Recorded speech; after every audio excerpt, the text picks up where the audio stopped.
Hello student, welcome back to my YouTube channel Arihant lecture guess. आज की इस video में हम बात करने वाले क्लास 10th मैथ का यानी गणित का बिल्कुल वायरल पेपर। अगर आपने इस वीडियो पे क्लिक किया है तो आप एक लकी इंसान हो। आपको 70 में 70 नंबर लाने से कोई नहीं रुक सकता।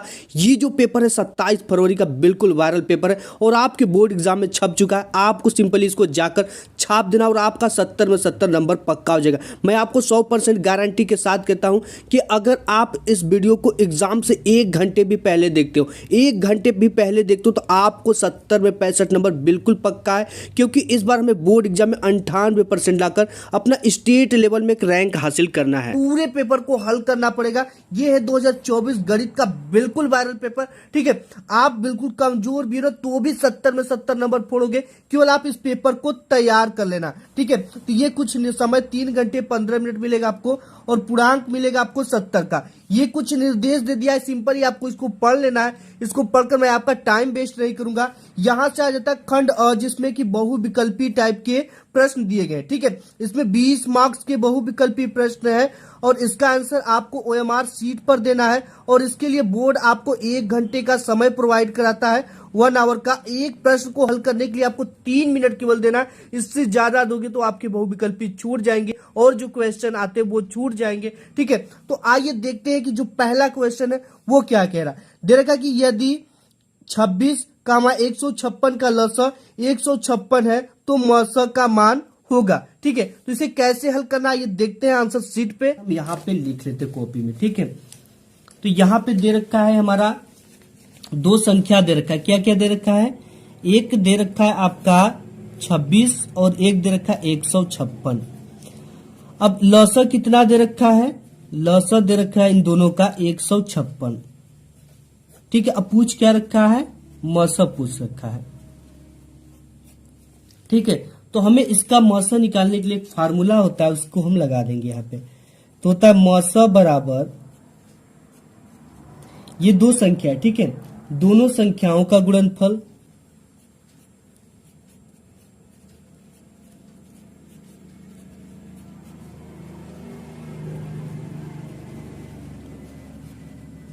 बटे लसा। ठीक है, यानी कि दोनों संख्याओं का गुणनफल, ये 2 संख्या दिया, इनका गुणनफल बटे की क्या है? लसा। ठीक है, अगर लसा याद करना रहेगा तो आपको लसा यहां कर देना, मसा को इधर करके लसा भी निकाल सकते हो। लेकिन यहाँ पे हमसे क्या पूछा है? मसा बराबर क्वेश्चन मार्क, ये हमसे पूछा है। ठीक है, तो देखो दोनों संख्याओं का गुणनफल, दोनों संख्या क्या है? एक 26 है गुणित एक क्या है? 156 है। बटे में लसा क्या दे रखा है? 156 दे रखा है। लसा 156 हो गया। 156 से 156 कर दिया, आपका जो टोटल मसा आ गया वो क्या आ गया? 26 आ गया। ठीक है, यही आपका आंसर हो गया। देखते हैं कि इसमें है कि नहीं है 26। तो देखो 156, 26, 13, 6, तो ये ऑप्शन नंबर आपका बी वाला क्या हो जाएगा? करेक्ट हो जाएगा। दे रखा है अगेन आपका दूसरा कि निम्न में अपरिमेय संख्या है। ठीक है, देखो √25 है कि 5 माइनस √3 है कि A एवं B दोनों है कि इनमें से कोई नहीं है। ठीक है, तो देखो जो अपरिमेय संख्या होती है उसे किस संख्या को हम अपरिमेय संख्या कहते हैं? तो यहाँ पे देखो ये एक क्या है? परिमेय संख्या। ठीक है, ये एक क्या है? अपरिमेय संख्या। परिमेय संख्या और अपरिमेय संख्याओं का अंतर सदैव अपरिमेय आता है। ठीक है, और इसके साथ ही साथ ये भी सुन लो कि परिमेय संख्या अपरिमेय संख्या का गुणनफल भी सदैव अपरिमेय आता है। यहाँ पे 5 माइनस √2 एक क्या है? अपरिमेय संख्या है। इसके बाद क्या है कि तीसरा, रेखाओं x - 2 = 0 और y + 6 = 0 का प्रतिच्छेदन बिंदु क्या होगा? ठीक है, अब देखो इसका प्रतिच्छेदन बिंदु आपको निकालना है, तो इसके लिए आपको कुछ भी नहीं करना है। तो इसको लिखो x - 2 = 0 दे रखा है। यहाँ पे आप देख सकते हो तीसरे का x - 2 = 0। ठीक है, तो यहाँ से x की वैल्यू निकाल लो। x बराबर ये माइनस में 2 है, इधर जाएगा तो प्लस का 2 हो जाएगा 2। और यहाँ पे क्या है? y + 6 = 0। यहाँ से हम निकाल देंगे y + 6 = 0। y बराबर ये प्लस में 6, इस पर जाएगा तो माइनस का 6 हो जाएगा। यानी x और y की जो वैल्यू निकल गए वो क्या निकल कर आ गया? 2, -6। ठीक है, तो ये निकल कर आया। यहाँ पे देखते हैं कौन सा करेक्ट है। नहीं, -2, 6 नहीं है, 2, 0, 0, 6 ये वाला सही है। ठीक है, 2, -6 है। ये करेक्ट हो गया। फिर चौथा दे रखा है यदि रेखाओं a1x plus b1y plus c1 equal 0 तथा a2x plus b2y plus c2 equal 0 का एक अद्वितीय हल होगा।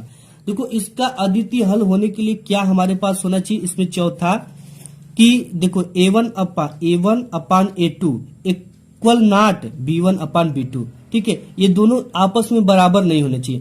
यही होता है a1 upon a2 equal not b1 upon b2, तब ये एक क्या होगा, अद्वितीय हल होगा। तो इसका आंसर कौन सा मिल रहा है आपको, ये वाला, ठीक है, ये करेक्ट हो गया। नेक्स्ट क्वेश्चन देख लेते हैं। नेक्स्ट दे रखा कि समीकरण 5x² minus 3x plus 5 plus 2 equal 0 के मूलों का योग क्या होगा। ठीक है, मूलों का योग आपको निकालने का फार्मूला होता है, आप यहाँ पे जानते होंगे। समीकरण सबसे पहले दे रखा है, उसको लिख लो आप 5x² minus 3x plus 2 equal 0, ये दे रखा है। ठीक है, इसे हल कैसे करना, सबसे पहले आप कंपेयर कर दो ax², ये क्या है, द्विघात समीकरण से, ax² plus bx plus c equal 0 से। तो यहाँ पे a की जगह पे क्या मिल गया, 5 मिल गया, और यहाँ पे b की जगह पे क्या मिल गया, -3 मिल गया, और c की जगह पे आपका क्या मिल गया, 2 मिल गया। ठीक है, ये चीजें तो आप क्लियर समझ गए। यहां से हमने निकाल लिया a b c का मान। अब हम जानते हैं कि मूलों का जो योगफल का फार्मूला होता है वो अल्फा प्लस बीटा। ठीक है, मान लेते एक मूल अल्फा और दूसरा बीटा है, तब मूलों का योग alpha plus beta equal minus B by A होता है।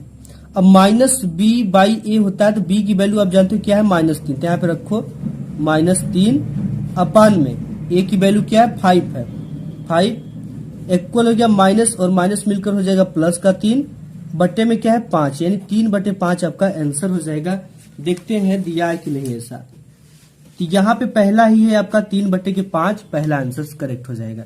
नेक्स्ट है कि यदि शांत जल में नाव की चाल 8 किलोमीटर प्रति घंटा है तथा धारा की चाल 3 km/h है, तब धारा की विपरीत नाव की चाल होगी। अब देखो इसको समझने की बात क्या है, सब कुछ इसी क्वेश्चन में दे रखा है। ठीक, जैसे शांत जल में नाव की चाल 8 किलोमीटर प्रति घंटा है, शांत जब है, तथा धारा की चाल शांत जल में बता रहा है कि 3 किलोमीटर प्रति घंटा है, तो 8 में से जब 3 को घटा दोगे तो शांत जल, तो तब धारा की विपरीत नाव की चाल ज्ञात कीजिए। ठीक है, तो धारा की विपरीत नाव की चाल निकल जाएगी, 8 में से आपको 3 धारा की चाल आप निकाल दोगे। ठीक है, धारा की चाल निकाल दोगे तो पता चल जाएगा कि कितने किमी प्रति घंटा निकल रही। तो 8 में से 3 घटाओगे तो क्या बचेगा, 5 किमी पर घंटा। ये वाला ऑप्शन आपका सही हो जाएगा।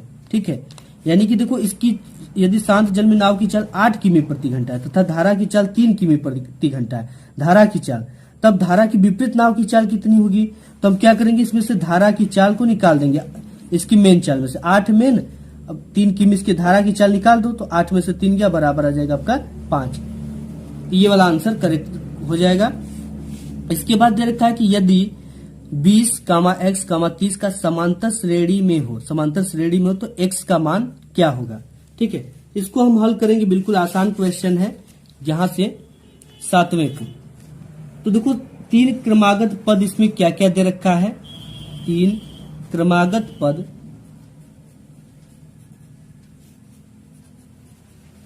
ठीक है, 3 क्रमागत पद क्या क्या दे रखा है। एक तो दे रखा 20x 30, 20, x, 30, ये दे रखा है। ठीक है, अब इसको आप मान लो a1 मान लो, इसको मान लो a2 और इसको मान लो a3, इतना हमने मान लिया। ठीक है, तो d हम जानते हैं कि सार्वंतर जो होता है d इक्वल क्या होता है, किन्हीं 2 क्रमागत पदों का अंतर होता है। ठीक है, क्या होता है, किन्हीं 2 क्रमागत पदों का अंतर होता है। तो यहाँ पे आप लिख सकते हो d सार्वंतर इक्वल किन्हीं 2 क्रमागत पदों का अंतर, पदों का अंतर। अब देखो यहाँ पे हम जानते हैं कि d इक्वल अगर निकालेंगे तो ये हो जाएगा a2 माइनस a1। ठीक है, 2 क्रमागत पदों का अंतर है, और फिर एक तो अगर निकालेंगे a3 कर तो a3 minus a2 equal d, ये भी सार्वंतर हो जाएगा।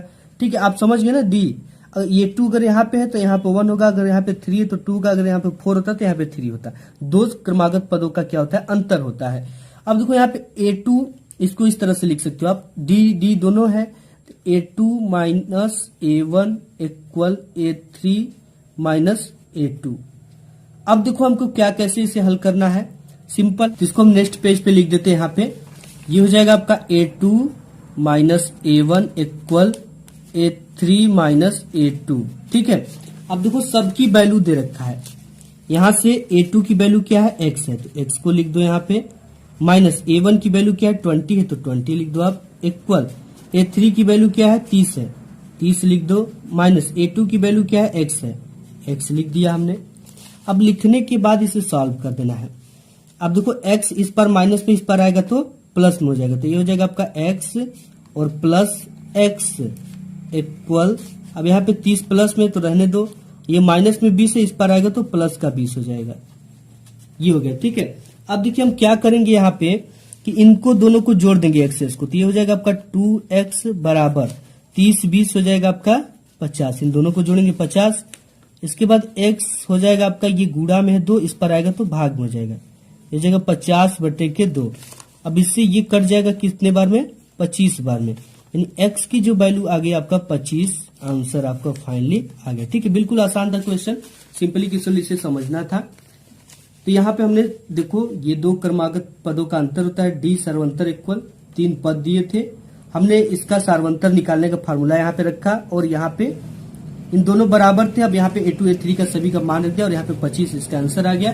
देखते हैं, दे रखा है आपका 20 30 50 25, तो इसका करेक्ट आंसर कितना हो जाएगा, 25। नेक्स्ट क्वेश्चन देख लेते हैं। नेक्स्ट है आपका क्वेश्चन 8वां नंबर की, यदि घटना ई की प्रायिकता PE हो तो।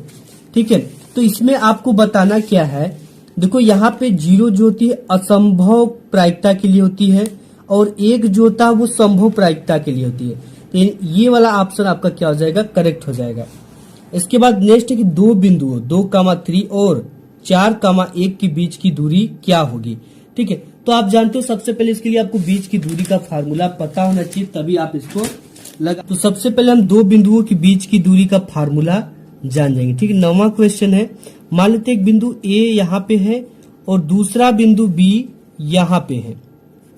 ठीक है, और यहाँ पे इनके बीच की दूरी है वो दे रखा है, इसके बीच की दूरी 2,3 तथा B वाले के बीच की दूरी 4,1 है, ये दिया रखा है। ठीक है, अब इनके बीच की दूरी हमें निकालना है। दो बिंदु ये है, एक 2,3 और एक 4,3। इन दोनों के बीच की ये जो डिस्टेंस है ना, ये हमें फाइंड करनी यानी निकालनी है। अब देखो बीच की दूरी का सूत्र जो होता है AB equal √ x2 minus x1 का whole square plus y2 minus y1 का होल स्क्वायर। ठीक है, अब देखो यहां से AB इक्वल आपका हो जाएगा, ये आपका है x1, ये है y1, ये है x2 और ये है y2। ठीक है, इतना चीजें आपको समझ में आ गई। अब इसको सिंपली वैल्यू को रख दो। यहाँ पे x2 का वैल्यू क्या है, 4 है, तो 4 रख दो, माइनस का x1 की वैल्यू क्या है, 2 है, तो 2 रख दीजिए आप, का होल स्क्वायर हो गया। ठीक है, यहाँ पे अब इसके बाद आपका दे रखा है यहाँ पे प्लस लगाओ और यहाँ पे y2 की वैल्यू 1 है, माइनस y1 की वैल्यू क्या है, 3 का होल स्क्वायर। ठीक है, AB इक्वल आपका क्या हो जाएगा, ये 4 में से 2 गया 2 और 2 का वर्ग करोगे तो 4 आ जाएगा। ठीक है, जैसे 4 में से 2 गया 2 का स्क्वायर प्लस, और यहाँ से 1 में से 3 जाएगा तो माइनस का 2 बचेगा, का होल स्क्वायर।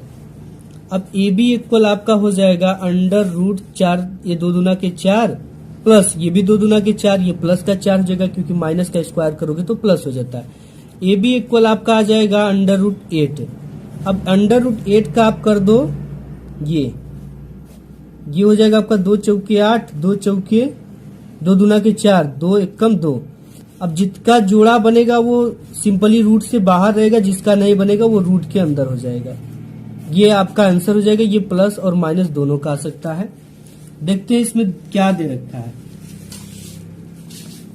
तो यहाँ पे है आपका 2√2, यानी कि ऑप्शन नंबर आपका सी वाला करेक्ट हो गया। ठीक है, 2√2 यहाँ पे। नेक्स्ट क्वेश्चन देख लेते हैं। नेक्स्ट की बहुपद 3x² + 5x - 2 = 0 के शून्यकों का योगफल क्या होगा। अब हमें यहाँ पे योगफल बताना है। ठीक है, योगफल का आप फार्मूला जानते हो बहुपद का। यहाँ पे कौन सा नंबर है, 10वां नंबर है। ठीक है, तो यहाँ पे हम लिख देते हैं 10 नंबर। दे रखा है 3x square plus 5x minus 2 equal 0 के शून्यकों का योगफल। ठीक है, योगफल का फार्मूला हम जानते हैं कि क्या होता है। तो यहाँ पे हम योगफल के लिए जो फार्मूला जानते हैं वो क्या जानते हैं, alpha plus beta equal minus B by A. ठीक है, अब देखो यहाँ पे इसकी तुलना बहुपद ax square plus B X plus C से करने पर, ठीक है, a बराबर आपका क्या मिल गया, 3 मिल गया, b बराबर क्या मिल गया, b बराबर आपका 5 मिल गया, c बराबर माइनस 2 मिल गया। इसका तो काम ही नहीं है, माइनस बी बाई ए। अब यहाँ पे b का वैल्यू क्या है 5, तो हो जाएगा माइनस 5 बट्टे की a की वैल्यू क्या है 3, तो माइनस 5 बट्टे की 3, माइनस 5 बट्टे 3, ये वाला आंसर आपका करेक्ट हो जाएगा। ठीक है, अब देखो दे रखा बिंदु -4, 0, 4, 0 और 0, 3 शीर्ष है। ठीक है, तो समकोण त्रिभुज के हैं कि समद्विबाहु त्रिभुज के हैं कि समबाहु त्रिभुज के कि विषमबाहु त्रिभुज के। ठीक है, ये 3 शीर्ष है तो ये किसके हैं, समद्विबाहु त्रिभुज के हैं। नेक्स्ट है कि यदि साइन ए बराबर 4/5 तो tan a का मान ज्ञात कीजिए। ठीक है, ये बहुत ही आसान क्वेश्चन है। तो साइन ए बराबर 4/5 यहाँ पे आप लिख दो। दे रखा है हमारा साइन ए बराबर 4/5। अब देखो हम जानते हैं कि साइन थीटा बराबर क्या होता है, ये आप इस सूत्र से जान लो तुरंत। ठीक है, लाल बटे के कक्का से। साइन बराबर हो गया आपका लंब बटे के कर्ण। ठीक है, तो यहाँ पे आप एक बना लो त्रिभुज इस तरह से, इसका नाम ABCD कुछ भी रख दो।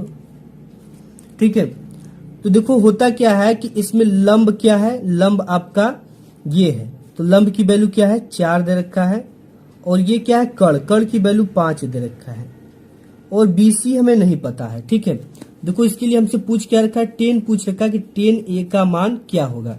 तो tan बराबर होता है लंब बटे आधार, लंब बटे आधार। तो यहाँ पे लंब तो हमें पता है कि 4 है, लेकिन आधार नहीं पता, तो हम आधार के लिए लगा देंगे पाइथागोरस का प्रमेय। प्रमेय से हम क्या जानते हैं कि कर्ण का स्क्वायर बराबर, ठीक है, या आप इस तरह से लिख सकते हैं AB का स्क्वायर बराबर, AB का स्क्वायर बराबर BC का स्क्वायर, आधार का स्क्वायर, प्लस सॉरी यहाँ पे ये हमने AB लिया है लंब, ठीक है, ये कर्ण का स्क्वायर बराबर लेंगे, तो यहाँ पे AC का स्क्वायर इक्वल, इस तरह से आप निकालो, वो भी सही है, AC का स्क्वायर इक्वल AB का स्क्वायर, ठीक है, या BC का स्क्वायर, BC का स्क्वायर प्लस AB का स्क्वायर। अब देखो यहाँ पे AC का वैल्यू क्या है, कर्ण का AC का 5 दे रखा है। ठीक है, AC का वैल्यू क्या है 5 है, तो यहाँ पे हम पुट करेंगे 5 का स्क्वायर इक्वल BC का स्क्वायर, BC की कोई वैल्यू नहीं है, इसी का मान हमें निकालना है, प्लस AB का वैल्यू क्या है 4 है, तो 4 पुट कर दो आप। अब देखो यह 5 25 के 25 हो जाएगा, बराबर ये BC का स्क्वायर हो जाएगा, प्लस ये 4 चौके 16 हो जाएगा, 16 इधर प्लस में इधर जाएगा तो माइनस में हो जाएगा, ये हो जाएगा 25 माइनस 16 बराबर BC का स्क्वायर। अब देखो 25 में से 16 जाएगा, बचेगा 9, BC का स्क्वायर बराबर 9। अब इसका ये स्क्वायर हटाएंगे तो BC इक्वल हो जाएगा ये अंडर रूट में 9। ठीक है, अब इसका जब अंडर रूट आप हटाओगे तो BC का अंडर रूट हटेगा तो ये 3 आ जाता है, यानी इसका इस तरह से आप कर सकते हो, 3 3 9, 3 3 9, इसका जोड़ा बन गया। हमने बताया जो जोड़ा बनता है वो बाहर रहता है कड़ी के। ठीक है, तो यहाँ पे सिंपली क्लियर हो गया, यानी BC की वैल्यू कितना आ गया आपका 3 आ गया।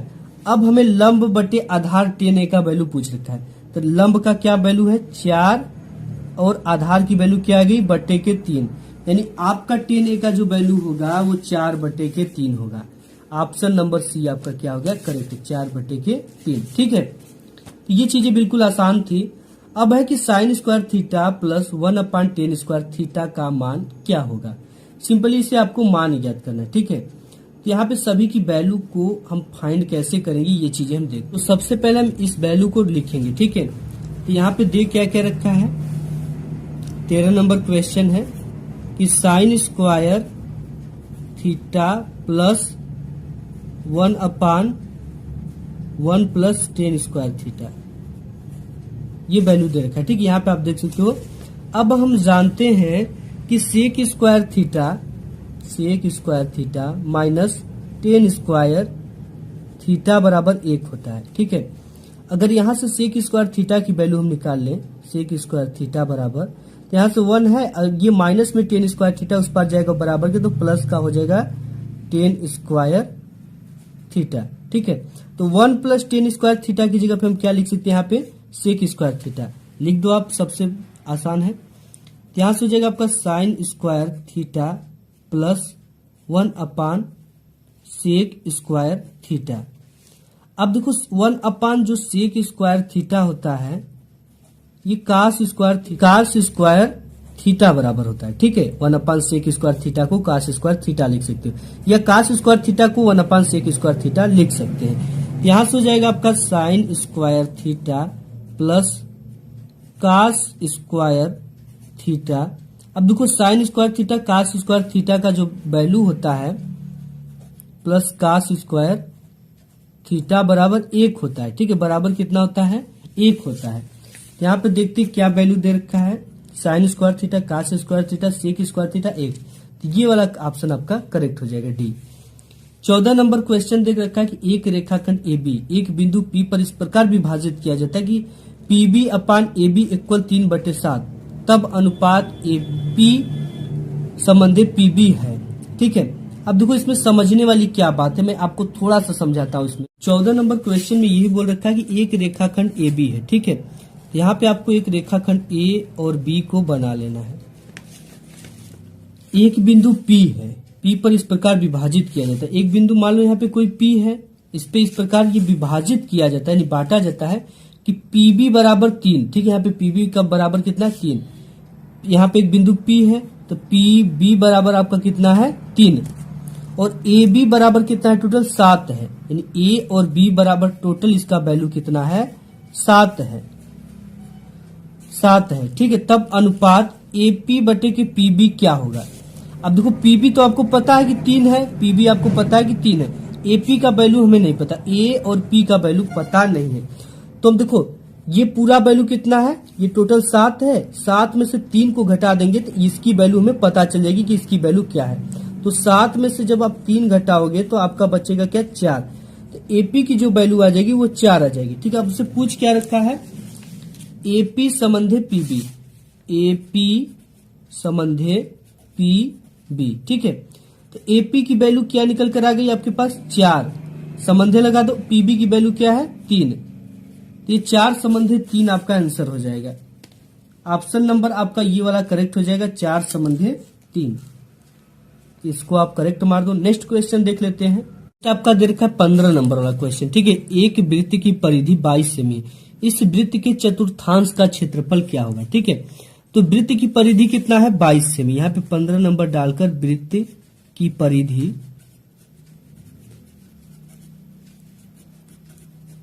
कितना दे रखा है, 22 सेमी, ये दे रखा है। अब हमें क्या याद करना, इस वृत्त के चतुर्थांश का क्षेत्रफल। सबसे पहले हम जानेंगे कि 2 पाई यानी वृत्त की जो परिधि होती है वो 2 पाई R इक्वल कितना दे रखा है, 22 सेमी दे रखा है। ठीक है, अब यहां से हम क्या करेंगे कि यहां से R की वैल्यू फाइंड करेंगे। ठीक है, तो R इक्वल आपका हो जाएगा 22 बटे के 2 पाई को ये क्या है, गुणा में, इस पर जाएगा तो भाग में हो जाएगा, यानी नीचे हो जाएगा 2 पाई। अब यहां से 22 बटे के 2 गुणित पाई का वैल्यू क्या रखा बोल रहा था, 22 बटे के 7, 22 बटे के 7 आप रख दो। ठीक है, तो यहां से 22 से 22 कट गया और ये 7 कहां चला गया, ऊपर चला गया। ठीक है, तो ये हो जाएगा आपका 7 बटे के 2, ये हो गया, यानी R की वैल्यू, यानी जो R है त्रिज्या, इसकी वैल्यू क्या निकल गई, 7 बटे के 2 निकल गई। अब हमें चतुर्थांश का क्षेत्रफल निकालना है।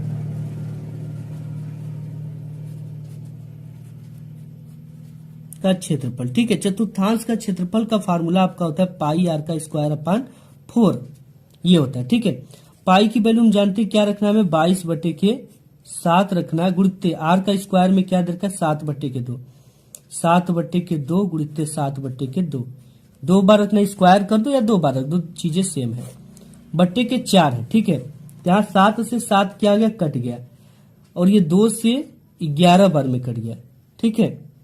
अब इसके बाद हमारे पास बचा क्या, ये चीजें हम देखेंगे। तो हमारे पास यहाँ पे 11 7 77, ऊपर 11 7 77 हो गया, नीचे में ये 4 जो है यहाँ पर चला आएगा, तो 4 दूना की हो जाएगा 8 है।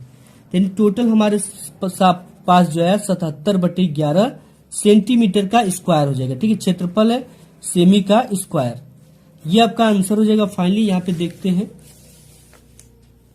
77/8 सेमी का स्क्वायर। ठीक है, सेमी का स्क्वायर यहाँ पे हो गया, ये वाला आंसर करेक्ट हो जाएगा। नेक्स्ट क्वेश्चन देख लेते हैं कि एक वलय को निर्मित करने वाले दो संकेंद्रीय वृत्तों की परिधियां 18 सेमी और 66 सेमी है। पाई कुल 22/7 लेकर वलय की चौड़ाई ज्ञात कीजिए। ठीक है, बिल्कुल आसान क्वेश्चन है।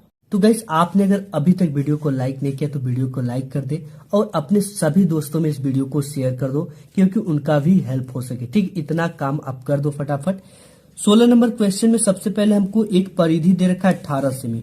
ठीक है, ये क्या है, संकेंद्रीय वृत्तों की परिधि है। सबसे बड़ा वाला कितना है, 88 सेमी है। वृत्तों की परिधि 88 सेमी और 66 सेमी है। ठीक है, एक कितना है, 66 सेमी है। इस तरह से वलय की चौड़ाई हमें निकालना है, तो हमें इन वृत्त की परिधि को निकालना है। ठीक है, तो सबसे पहला जो दे रखा है आपका वो कितना, 88 सेमी और यहाँ पे एक 66 सेमी। ठीक है, तो पहले छोटे वाले का हम निकालेंगे, यानी R1 निकालेंगे, तो हो जाएगा आपका वृत्त की परिधि बराबर दे रखा है, तो ऐसे लिखेंगे, वृत्त की परिधि, छोटे वृत्त की परिधि यानी पहले का 66 सेमी है। ठीक है, तो वृत्त की परिधि का जो फार्मूला होता है वो 2 पाई R, पहले के लिए निकाले तो R1 लगा देंगे यहाँ पे, बराबर 66 सेमी। अब देखो यहाँ पे R1 की वैल्यू हम सिंपली फाइंड कर लेंगे। R1 इक्वल हो जाएगा आपका 66/2 पाई, 2 पाई हो गया। अब यहाँ से 66/2 गुणित 22/7 पाई का मान हम रख रहे हैं। ठीक है, पाई इक्वल हम क्या रख देंगे, पाई इक्वल रख देंगे यहाँ से 22/7। तो देखो ये 22 तिहाई के 66 कट गया और ये 7 कहाँ चला जाएगा, आपका ऊपर चला जाएगा। ये हो जाएगा R1 इक्वल आपका, ये 22 तिहाई 66 आपका कट गया। ठीक है, तो ये कितना हो गया, 3/2/7। तो ये 7 कहाँ चला जाएगा, ऊपर चला जाएगा। ठीक है, ये 7 ऊपर चला जाएगा, तो ये 7 तरीके आपका हो जाएगा 21, 7 तरीके 21/2। ठीक है, ये चीजें हमारी आ गई। इसके बाद हमें क्या निकलना है, अब एक वृत्त की परिधि और दे रखा है, ये दूसरे वृत्त की परिधि, दूसरे वृत्त की परिधि कितना है, 88 सेमी है। तो दूसरे के लिए हम क्या लगाएंगे, 2 पाई R2 इक्वल 88 सेमी। ठीक है, अब यहाँ पे हमको किसका R2 की वैल्यू पता हो जाएगा, R2 बराबर 88/2 पाई। अब यहाँ से 88/2 गुणित पाई का मान 22/7 रखना। ये 2 चौके 88 हो जाएगा आपका। ठीक है, 4 बार में कट जाएगा और ये 4 ऊपर चला जाएगा, तो हो जाएगा 7 चौके 28/2 बचा है, तो 2 रख देंगे। इतना कुछ हमने कर दिया। अब 2 से ये 28 कितने बार में कट जाएगा, 14 बार में। R2 की वैल्यू कितना आ गई, 14। R1 की वैल्यू क्या आ गई, 21/2। अब यहाँ पे हम निकालेंगे किसका, हम पूछ रखा है ये वलय की चौड़ाई। ठीक है, तो वलय की चौड़ाई बराबर लिखेंगे, वलय की चौड़ाई बराबर ये R2 माइनस R1 कर देंगे। ठीक है, R2 माइनस R1 कर देंगे। अब यहां से R2 की वैल्यू क्या निकाले हम, 14 निकाले, तो 14 रख दो आप, माइनस R2 की वैल्यू क्या, R1 की वैल्यू क्या है, 21/2 है, 21/2। ठीक है, अब यहां से हम क्या करेंगे, 14/1 इसको लिख दो, माइनस 21/2। 2 7 14 यहाँ पे आपका, सॉरी 14 दूना के 28, इस तरह से आप मल्टीप्लाई कर दो, इसका इसमें कर दो, माइनस 21, 2 का 1 में कर दोगे तो 2 हो जाएगा। तो यहां से आपका 28 में से 21 जाएगा, 7 बचेगा और ये बट्टा में क्या होगा, 2। तो आंसर आपका क्या हो जाएगा, 7/2, यही आपका आंसर हो जाएगा। देखते हैं, 7/2 सेमी, ये आपका करेक्ट आंसर हो जाएगा। 17 नंबर क्वेश्चन की एक पाइप का बाहरी व्यास 4 सेमी है तथा भीतरी व्यास 3 सेमी है, उसकी लंबाई 20 सेमी है। पाइप में प्रयुक्त धातु का आयतन क्या होगा, यानी वॉल्यूम का बात पूछ रहा है। तो देखते हैं इस क्वेश्चन को कैसे हल करना है। 17 नंबर क्वेश्चन के लिए हमें क्या बनाना पड़ेगा, बाहरी व्यास, एक पाइप का बाहरी व्यास 4 सेमी है तथा भीतरी व्यास 3 सेमी है, उसकी लंबाई 20 सेमी है। पाइप में प्रयुक्त धातु का आयतन होगा। ठीक है, पाइप जो होगा वो कुछ इस तरह का होगा, उसका बाहरी व्यास 4 सेमी तथा भीतरी व्यास जो है 3 सेमी है। ये भीतरी व्यास कितनी है, 3 सेमी। अब देखो जो व्यास होता है वो त्रिज्या का आधा होता है। व्यास जो होता है डी बराबर वो त्रिज्या का क्या होता है, आधा होता है।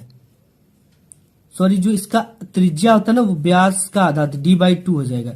जितना व्यास होगा उसमें 2 से भाग दे दिया जाएगा। ठीक है, आर बराबर डी बाई 2, यानी त्रिज्या जो होती है वो व्यास का आधा होती है। अब यहां पे आपको क्या करना है, बाहरी व्यास, इसकी पूरी बाहरी व्यास जो है वो 4 सेमी है। कितना है, 4 सेमी। और इसकी जो भीतरी व्यास है यहां से यहां तक की वो कितना है, 3 सेमी है। तब इसकी जो त्रिज्या हो जाएगी ना वो इसकी आधा हो जाएगी, यानी 1.5 सेमी हो जाएगी। और इसकी जो त्रिज्या होगी वो 2 सेमी हो जाएगी। व्यास की जो व्यास होता है वो त्रिज्या का दूना होता है और जो त्रिज्या होती है वो व्यास की आधा होती है। ठीक है, यहां से हमारा 2 चीजें निकल कर आ गई। सबसे पहले तो इसमें व्यास तो हमें कहीं काम नहीं आएगा, त्रिज्या काम आएगी। ठीक है, तो आर बराबर डी बाई 2, पहला 4 है बटे 2, ये 2 सेमी निकल गई त्रिज्या R1 की, और R2 की निकाल लो तो आप क्या हो जाएगी, 3/2 इक्वल 1.5 सेमी। ठीक है, ये 2 त्रिज्या हमें निकल गई। तो अब हमें क्या करना है, इसमें वैल्यूम इक्वल, यानी इसका आयतन पूछ रखा है तो V इक्वल हो जाएगा आपका V1 माइनस V2। अब देखो यहाँ पे आप इसको, ये आपका क्या हो जाएगा, 4 सेमी वाला V1 हो जाएगा और V2 छोटा वाला हो जाएगा। ठीक है, तो यहाँ से इसका आयतन का जो फार्मूला होता है वो होता है आपका पाई। ठीक है, पाई R का स्क्वायर H की भी वैल्यू इसमें 20 दे रखा है। इसकी लंबाई कितनी है, 20 सेमी। यहाँ पे लंबाई कितनी है, 20 सेमी है। अब माइनस में फिर इसका रखेंगे पाई, ये R1 इसको मान लो और इसको मान लो R2 का स्क्वायर H। अब सभी वैल्यू को रख दो, सिंपली आ जाएंगे। इसकी वैल्यू को क्या रखना है, 22/7। R1 की वैल्यू क्या है, ये है 2 है। ठीक है, तो 2 रख दो यहाँ पे। R1 की वैल्यू क्या रखेंगे हम, 2, तो 2 का क्या हो जाएगा, स्क्वायर हो जाएगा। ठीक है, 2 का स्क्वायर इसे बॉक्स में रख दो, 2 का स्क्वायर माइनस, सॉरी गुणित्य 20 में है। तो यहाँ पे आप सिंपली एक चीज करो। ठीक है, क्या करना है आपको, पाई इसमें भी है, H इसमें भी, पाई इसमें भी है, H इसमें भी है। ठीक है, पाई H को कॉमन ले लो, पाई H कॉमन ले लिए।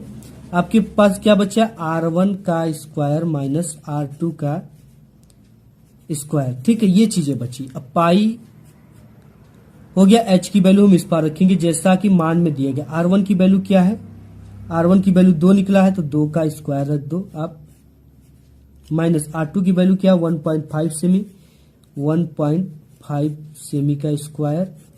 H की वैल्यू क्या दे रखा है, 20 दे रखा है। यहाँ पे रख देंगे 20।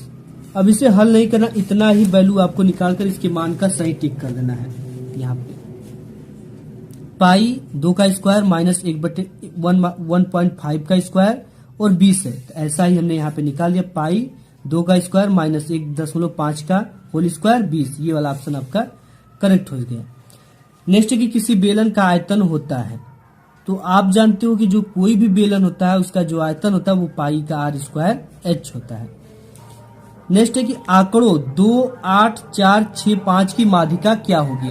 तो देखो गाइस, इसका माध्यिका निकालने के लिए इसका एक फार्मूला होता है। सबसे पहले आंकड़ों को आपको आरोही क्रम में लिखना है, यानी बढ़ते हुए क्रम में, सबसे पहले छोटा, फिर उससे बड़ा, फिर उससे बड़ा, फिर उससे बड़ा। ठीक है, यहाँ पे लिखेंगे कि 19 नंबर में आंकड़ों को आरोही क्रम में लिखने पर, ठीक है, आंकड़ों को आरोही क्रम में लिखने पर सबसे छोटा इसमें क्या है, 2 है, तो यहाँ पे हम 2 लिख देंगे, कामा, फिर इससे बड़ा क्या है, 4 है तो 4 लिख देंगे, फिर इसके बाद इससे बड़ा क्या है, 4 के बाद 5 है तो 5 लिख देंगे, 5 के बाद 6 है तो 6 लिख दो आप, 6 के बाद 8 है तो 8 लिख दो यहाँ पे, ये आरोही क्रम में, ठीक है। अब यहाँ पे नंबर आप टोटल ये संख्या के, ठीक है, पूरे संख्या के कितने नंबर, 1 2 3 4 5, तो टोटल संख्या का नंबर कितना है, 5 ठो टोटल संख्या है। यहाँ पे नंबर 5 हो गया। अब इसका फार्मूला क्या होता है, m इक्वल माध्यिका m equal n plus 1/2 number आप पद, ठीक है, पदों की संख्या कितनी है। अब ये पदों की संख्या कितनी है हमने निकाल लिया, 5 प्लस 1 यहाँ है तो 1 लिख दो, बट्टे के 2 है तो 2 लिख दो आप, और 5 और 1 को जोड़ोगे तो 6 बट्टे के 2, 2 से 6 कट जाएगा 3 बार में, और इसमें आपको तीसरा पद गिनना, 1 2 3, तीसरा पद क्या है आपका 5 है, तो इसमें देखते हैं तीसरा पद आया हुआ है 5, तो ये वाला करेक्ट हो जाएगा आंसर। नेक्स्ट आपका है कि 1 से 9 तक की प्राकृतिक संख्याओं का माध्य होगा, ठीक है। क्या होगा यहाँ पे, सबसे पहले आपको 1 से लेकर 9 तक की प्राकृतिक संख्याओं का माध्य निकालना है 20 नंबर। यहाँ पे समांतर माध्य बराबर हम जानते हैं क्या होता है, समांतर माध्य x बार इक्वल होता है आपका पदों का योग, ठीक है, जितने भी पद है उनका क्या होगा, का योग होगा, बटे के पदों की संख्या, पदों की संख्या। अब पद 1 से लेकर 9 तक क्या हो जाएंगे, 1 हो जाएगा, 2 हो जाएगा, 3 हो जाएगा, 4 हो जाएगा, 5 हो जाएगा, 6 हो जाएगा, 7 हो जाएगा, 8 हो जाएगा, 9 हो जाएगा। टोटल पद की संख्या क्या हो जाएगी, 1 2 3 4 5 6 7 8 9 हो जाएगी, तो n बराबर आपका 9 निकल गया। पदों का योग, पदों का योग आप इसमें क्या कर दोगे, 1 plus 2 plus 3 plus 4 plus 5 plus 6 plus 7 plus 8 plus 9 बटे के 9। अब सभी को आपको जोड़ना है, क्या करना है, टोटल को जोड़ देना ऊपर, ठीक है। ये हो जाएगा 8 दूना 16 1 17, 17 और 7 आपका हो जाएगा ये 19, और 19 5 24, 24 6 आपका हो जाएगा 30, 30 5 35, 35 और 4 हो जाएगा आपका ये 39, 39 और 3 को आप जोड़ दोगे, ये हो जाएगा 42, 42 2 44 45, ये हो जाएगा आपका 45 बटे के 9। अब इसे 9 5 45 यानी 5 इसका आ गया, समांतर माध्य 5 आ गया। देखते हैं क्या है समांतर माध्य, ये 5 आपका यहाँ पे बी वाला क्या हो जाएगा, करेक्ट हो जाएगा। इसके बाद नेक्स्ट क्वेश्चन है खंड ब। खंड ब की सभी खंड कीजिए, इसमें च तक के क्वेश्चन दिए हैं, क से लेकर च तक। तो पहला क्वेश्चन आपका 2 नंबर से यहां से शुरू होता है, और यहाँ पे आपको दे रखा है कि निम्नलिखित बारंबारता बंटन सारणी से आंकड़ों का समांतर माध्य 21.5, ठीक है, 21.5 हो तो के का मान ज्ञात कीजिए। एक बॉक्स दे रखा है यहाँ पे x, ठीक है, इसकी जो वर्ग ये है 5 से 15, 15 से 25, 25 से 35, 35 से 45 है, ठीक है, और f की वैल्यू दे रखा है 6 4 3 k2। अब इसमें आपको k का मान पूछ रखा है कि k का मान क्या होगा। तो सबसे पहले इसका समांतर माध्य कितना दे रखा है, 21.5, इसे हम लिख लेंगे। तो इसको हम सॉल्व करने के लिए इसको सबसे पहले हम एक मतलब कि एक अच्छी तरीके से एक बॉक्स बनाएंगे, ठीक है, कैसे बनाएंगे वो देखते हैं हम। गाइस यहाँ पे मैंने इस बॉक्स को यहाँ पे लिख दिया, ठीक है, ये इस तरह से हमें लिखना है। अब इसके बाद आपको क्या निकालना है, एफ एक्स निकालना है। एफ एक्स कैसे निकलेगा, एफ इंटू एक्स, ठीक है, यानी एफ एक्स का मल्टीप्लाई करना, इस एफ और इस एक्स का क्या करना है, गुणा कर देना है। तो 6 और 5 का गुणा करेंगे तो क्या आ जाएगा आपका 6 पंचे 30, ठीक है। फिर इसके बाद 15 और 4 का करना है, 15 गुणिते 4, तो यहां से आपका 15 चौके 60 आ जाएगा। अब यहां से 25 तिहाई 75 यानी 25 गुणिते 3 इक्वल 75। अब यहाँ पे 35 और के, तो इसका मल्टीप्लाई करेंगे 35 गुणिते के बराबर आपका क्या आ जाएगा 35 के। अब यहाँ पे है 45 दूना के 90 यानी 45 गुणिते 2 बराबर 90। अब यहां से हमें 2 वैल्यू निकलेंगे, ठीक है। पहला तो सिग्मा एफ निकलेगा, सिग्मा एफ की वैल्यू क्या है आपको जोड़ना है इसको। देखो सबसे पहले जोड़ो आप 6 4 10 3 13 2 15, तो यहाँ पे हम लिख देंगे सिग्मा एफ एक्स इक्वल 15 और के है तो इसको प्लस में लिखेंगे, प्लस के, इस तरह से। तो यहां से सिग्मा एफ की वैल्यू निकल गई और यहां से आपका निकलेगा किसकी value, sigma F into x की वैल्यू। यहां से सिग्मा एफ एक्स की वैल्यू कैसे निकलेगी, इसे आपको ऐड करना है, ठीक है। तो यहाँ पे आप इसको आप छोड़ना है, प्लस में लिखना है, तो आप जो वैल्यू उसको लिखो, ठीक है। यहाँ पे टोटल इसमें 5 है तो 5 लिख देंगे। अब इसे जोड़िए, 9 9 7 16, ठीक है, 16 4 20 2 22 3 25, तो 25 के 25 हो जाएगा और प्लस में क्या हो जाएगा आपका 35 की, ये वैल्यू निकल गया, ठीक है।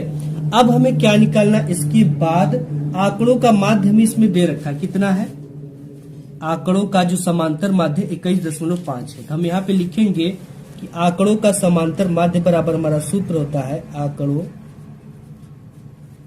का समांतर माध्य इक्वल होता है आपका, ये फार्मूला इसका होता है, ठीक है, सिग्मा एफ एक्स अपान सिग्मा एफ, ठीक है, ये होता है। समांतर माध्य हमने बताया कि इसमें कितना दे रखा है आपका, आंकड़ों का समांतर माध्य जो दे रखा है वो 21.5 दे रखा है, ठीक है। तो समांतर माध्य यहाँ पे लिख देंगे 21.5 इक्वल सिग्मा एफ एक्स की वैल्यू क्या है, 255 प्लस 35 की, तो यहाँ पे लिख देंगे 255 प्लस 35 के अपान में सिग्मा एफ की वैल्यू क्या है, सिग्मा एफ की वैल्यू 15 प्लस के है, ये हो जाएगा आपका 15 प्लस के।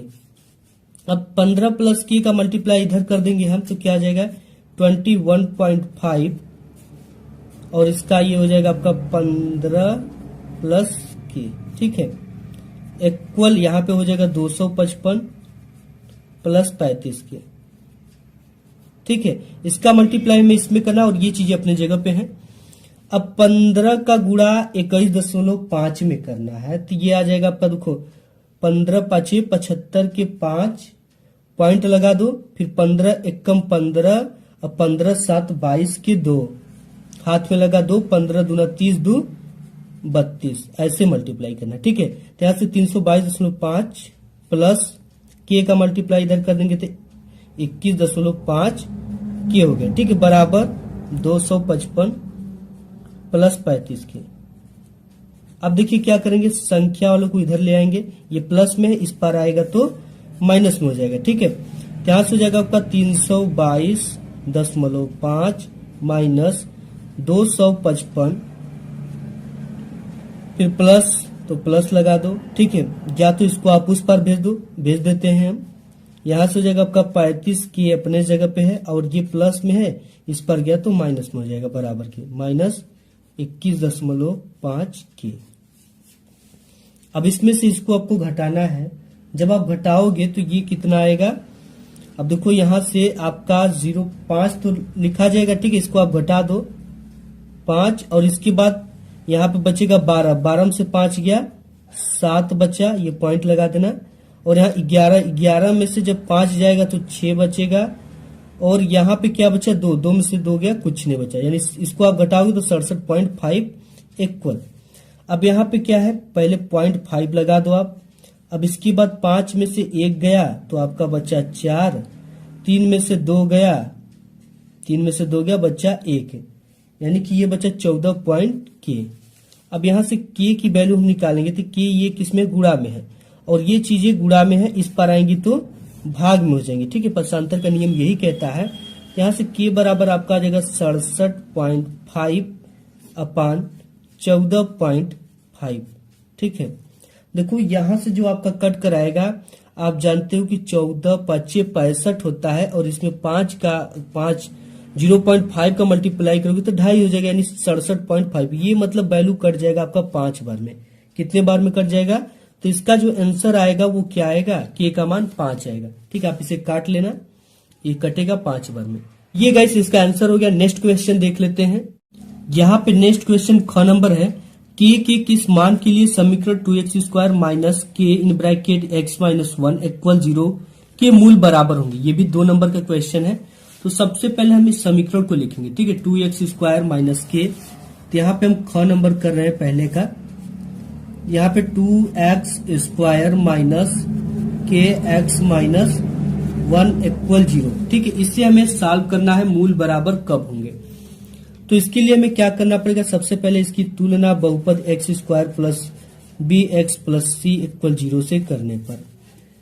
तो कब करेंगे इसका तुलना, अभी नहीं करेंगे। ठीक है, पहले इसको हम संतुलित कर लेते हैं, यानी 2x² माइनस इसका मल्टीप्लाई इधर करोगे, ये हो जाएगा kx, और माइनस k का गुणा -1 में करोगे तो प्लस का आ जाएगा k, ये चीजें। ठीक है, अब इसका कंपेयर हम इस सूत्र से कर देंगे। तो a की जगह पे 2 लगा हुआ है, a की जगह पे क्या है 2, तो a की वैल्यू क्या होगी 2, और b का वैल्यू क्या है -k लगा हुआ है, तो यहाँ पे लिख देंगे b बराबर -k। c की जगह पे क्या है k है, तो c का तो कोई मतलब नहीं, इसे निकालना ही नहीं है। अब इसके बाद हम जानते हैं कि जो सार्वंतर d बराबर होता है तो वो होता है b का स्क्वायर माइनस 4ac। ठीक है, इसी सूत्र पे हमें रखना है। अब देखिए b की जगह पे क्या है 2 है, तो 2 का स्क्वायर हो जाएगा माइनस 4 है तो 4, a के सॉरी यहाँ पे b की जगह पे क्या है -k है। ठीक है, तो -k का स्क्वायर हो जाएगा, माइनस 4 है तो 4 रहेगा, a की जगह पे क्या है 2 गुणित 2, c की जगह पे क्या है 4ac, c की जगह पे k है, k लिख देंगे। ठीक है, अब इसके बाद ये k का स्क्वायर हो जाएगा और ये प्लस हो जाएगा, माइनस माइनस मिलकर प्लस हो गया, माइनस का वर्ग करेंगे तो प्लस में आएगा। k का स्क्वायर माइनस 4 दूना के 8k। ठीक है, 4 दूना के 8 और k मिल गया इसके साथ, k इसमें भी है k इसमें भी, k को हम क्या कर लेंगे कॉमन कर लेंगे, ये बराबर 0 है, ये हो जाएगा k - 8 बराबर 0। अब देखो यहाँ पे अगर हम k गुणा में इस पार ले जाएंगे तो भाग में हो जाएगा, यानी k - 8, k इस पार जाएगा तो टोटल हो जाएगा 0। ठीक है, 0/k को क्या लिख सकते हैं 0, तो k - 8 बराबर आपका क्या हो गया 0। तो k बराबर जो निकल कर वैल्यू आएगा ये माइनस में बराबर को उधर जाएगा तो प्लस का 8 हो जाएगा। एक तो k बराबर आपका क्या निकल कर आ गया 8। ठीक है, अब हमें क्या करना है, ये तो 8 आ गया, अब इस 8 को आप एक बार इसको पक्षांतर कर सकते हो। ठीक है, k - 8 को पूरे पक्षांतर कर, जैसे यहाँ पे समीकरण 1 मानो इस तरह से, समीकरण 1 से फिर आप लिख सकते हो इस तरह k और k - 8 इक्वल 0। अब इसी को आप क्या करो कि उस पर पक्षांतर कर दो, k इक्वल 0/k - 8, ये टोटल क्या हो जाएगा 0। तो k बराबर आपका एक वैल्यू क्या आ गया, एक वैल्यू मूल एक 0 आ गया और एक मूल जो आया है आपका 8 आ गया। ठीक है, तो इसी तरह ये सॉल्व होगा। नेक्स्ट क्वेश्चन देख लेते हैं। नेक्स्ट आपका क्वेश्चन है ये ग नंबर की, एक वृत्त के चतुर्थांश का क्षेत्रफल ज्ञात कीजिए जिसकी परिधि 44 सेमी। ठीक है, तो परिधि कितना दे रखा है 44 सेमी, यानी वृत्त की परिधि 44 सेमी। ग नंबर हम देखते हैं इस तरह से हल होगा। ये ग नंबर यहाँ पे दे रखा है कि वृत्त की जो परिधि है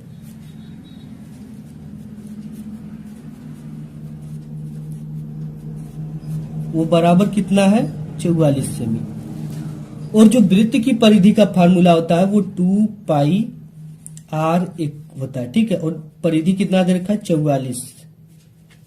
अब देखिए 44 सेमी दे रखा है ये। अब हमें क्या करना है कि इस पाई का मान हम जानते हैं कि कितना होता है 22/7, तो हम इसे पुट कर देंगे 2 इंटू, या तो आप यहां से r की वैल्यू सीधी निकालो, r बराबर क्या आ जाएगा 44/2 पाई गुणा में है तो इस पार आएगा तो भाग में हो जाएगा 2 पाई, ये हो गया। अब यहां से r बराबर आपका हो जाएगा 44 और ये 2 गुणित इसका पाई का मान 22/7। अब देखो ये 22 से 2 बार में कट जाएगा, 22 दूना के 44, और ये 7 कहाँ चला आएगा ऊपर, ये हो जाएगा आपका 2 गुणित 7 अपान में क्या बचे हुए 2, 2 से 2 कट गया, टोटल आपके पास क्या आ गया आर की वैल्यू 7 सेमी। ठीक है, आर बराबर 7 सेमी आ गया। अब देखो इसके बाद हमें क्या करना है, अब एक वृत्त के चतुर्थांश का क्षेत्रफल निकालना है। तो यहां से हम लिखेंगे वृत्त के क्षेत्र का, यानी वृत्त के क्षेत्रफल का चतुर्थांश। ठीक है, या आप ऐसे लिख सकते हो किसी वृत्त के चतुर्थांश का क्षेत्रफल, ऐसे लिखेंगे कि वृत्त के चतुर्थांश का क्षेत्रफल। चतुर्थांश मतलब 1/4 भाग, ठीक है। तो 1/4 भाग क्या हो जाएगा, 1/4 पाई आर का स्क्वायर, ये इसका फार्मूला होता है। अब देखो 1/4 तो रहेगा ही रहेगा, इंटू पाई का मान क्या हो गया आपका 22/7 गुणित आर की वैल्यू यहाँ पे क्या निकाले 7, तो ये आर का स्क्वायर यानी 7 2 बार हो जाएगा गुणित 7, एक 7 से एक 7 कट गया, ठीक है। और आपके पास बचा क्या, 1 2 से इसको काट दो, ये कट जाएगा आपका 11 बार में, ठीक है। और आपके पास बचा क्या 7, यहाँ पे आपके पास 11 ऊपर बचा है और इसके बाद कुछ बचा है 7 बचे हुए, ठीक है। इतने 7 अपान ये 2 है तो 2 आप लिख दो। तो वृत्त के क्षेत्र का चतुर्थांश जो होगा, या वृत्त के चतुर्थांश का जो क्षेत्रफल होगा, 7 का पारा 11 में करोगे तो 11 7 77/2 सेमी का स्क्वायर हो जाएगा, क्योंकि ये क्षेत्रफल है, तो यही होगा चतुर्थांश का क्षेत्रफल का आंसर, यही होगा, ठीक है। ये फाइनली आपका आंसर हो जाएगा। नेक्स्ट क्वेश्चन देख लेते हैं। नेक्स्ट क्वेश्चन है कि सिद्ध कीजिए कि 5 + √2 एक अपरिमेय संख्या है, ठीक है। काफी आसान क्वेश्चन है और इंपॉर्टेंट है, हर साल आता है बोर्ड एग्जाम में। तो सबसे पहले इसको सिद्ध करने के लिए हम इसे क्या मान लेंगे, परिमेय संख्या। तो यहाँ पे 5 + √2 3 एक अपरिमेय संख्या है, ठीक है। इसे हमें सिद्ध करना है, तो हम यहाँ पे क्वेश्चन को लिख लिए कि 5 + √3 एक अपरिमेय संख्या हमें सिद्ध करना है। तो सबसे पहले मान लेते हैं कि माना 5 + √3 एक अपरिमेय संख्या, ठीक है। इसे अपरिमेय संख्या मानकर हल करते हैं तो ये खुद अंतिम में बता देगा कि मैं परिमेय हूं कि अपरिमेय हूं, ठीक है। एकदम आसान तरीका समझो, 5 + √3 क्या है, एक परिमेय संख्या हमने मान लिया, परिमेय संख्या है, ठीक है। अब देखो परिमेय संख्या बराबर क्या होता है, परिमेय संख्या जो होता है वो p/q के फॉर्म में होती है, जहां पे q = 0 यानी q = 0 हम नहीं रख सकते हैं। तो यहां से हो जाएगा आपका 5 + √3 = p/q, ठीक है। और ये जो 5 है इधर प्लस में उस पर जाएगा तो माइनस में हो जाएगा, तो ये हो जाएगा आपका √3 = p/q, और ये हो जाएगा आपका -5। अब देखो जो √3 है एक अपरिमेय संख्या, और यहाँ पे देखो यहाँ पे क्या लिखना है आपको, p/q और 5 एक परिमेय संख्या है। क्या है, एक परिमेय संख्या है, लेकिन एक परिमेय और पूर्णांक संख्या है, ठीक है। लेकिन √3 एक अपरिमेय संख्या है, एक अपरिमेय संख्या है, ठीक है। देखो ये √3 क्या है, एक अपरिमेय संख्या। तो कभी भी अपरिमेय संख्या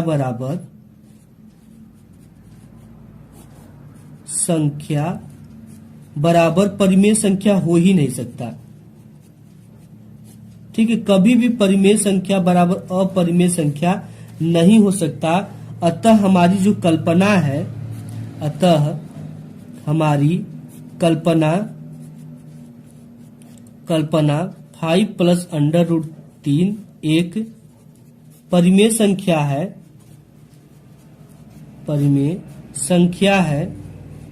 गलत है। अर्थात 5 + √3 एक अपरिमेय संख्या है, ठीक है। तो इसी तरह से आपको इसको लिखना था, बिल्कुल सिंपल, ज्यादा लिखना है, इसमें सॉल्व तो कुछ नहीं करना है। आप इसके आगे भी थोड़ा सा सॉल्व कर सकते हो, लेकिन कोई मतलब नहीं, ठीक है। यहां से आप p निकाल सकते हो इस तरह से, और ये -5, ठीक है, ये मल्टीप्लाई कर सकते हो आप, लेकिन कोई मतलब नहीं। यहाँ पे 1 का कर दो, यहाँ पे हो जाएगा आपका -5q अपान में q, ठीक है। तो कोई मतलब नहीं, यहाँ पे ये सब क्या है, परिमेय संख्या है और एक पूर्णांक है। तो ये परिमेय संख्या अपरिमेय संख्या बराबर परिमेय संख्या नहीं हो सकती, तो हमारी परिकल्पना गलत है। 5 + √3 एक क्या है, अपरिमेय संख्या, इससे ये सिद्ध हो जाता है। नेक्स्ट क्वेश्चन देख लेते हैं। नेक्स्ट क्वेश्चन आपका दे रखा है कि ऐसी दो संख्याएं ज्ञात कीजिए जिनका योग 28 और गुणनफल 182 हो, ठीक है। अब देखो यहाँ पे 28 दिया है, लेकिन इस सवाल में यहाँ पे 27 होना चाहिए। क्योंकि 28 पर ये हल ही नहीं हो पाएगा। तो देखो अगर बोर्ड में ऐसे क्वेश्चन आते हैं तो आपको उसका नंबर मिलता है, ठीक है। गलत क्वेश्चन जो छप जाते हैं उसका नंबर मिलता है। तो ऐसी दो संख्याएं ज्ञात कीजिए जिनका योग 28 और गुणनफल 182। इसमें बोल के ऐसी दो संख्याएं ज्ञात कीजिए, ठीक है। मान लेते हैं कि पहली संख्या x है, ठीक है। इस तरह से हमें लिखना होगा कि पहली संख्या, माना पहली संख्या क्या है x और दूसरी जो संख्या है y है, y है। फिर बोल रहा है कि जिनका योग, ठीक है, यानी दो संख्याओं का योग कितना आ रहा है 28 आ रहा है, यानी 27 आ रहा है यहाँ पे। तो इस तरह से आपको लिखना है इन दोनों का योग, दोनों संख्याओं का योग इस तरह से, ठीक है। दोनों संख्याओं का योग कितना आ रहा है 27 आ रहा है। तो यहाँ पे दोनों संख्या कौन कौन से x और y, इन दोनों का योग का मतलब जोड़ होता है x प्लस वाई इक्वल 27। अगर यहाँ से x की वैल्यू निकाले तो x बराबर आपका हो जाएगा 27 माइनस वाई, ठीक है। इसे मान लो आप समीकरण नंबर 1। अब फिर बोल रहा है आपका कि इसका जो गुणनफल आता है वो कितना आता है 182 आता है, दोनों संख्याओं का गुणनफल। तो गुणनफल कैसे निकालतेंगे, x गुणित y का गुणनफल 182 आ रहा है, ठीक है। इसे मान लीजिए आप समीकरण नंबर 2। तो लिखेंगे कि समीकरण 1 से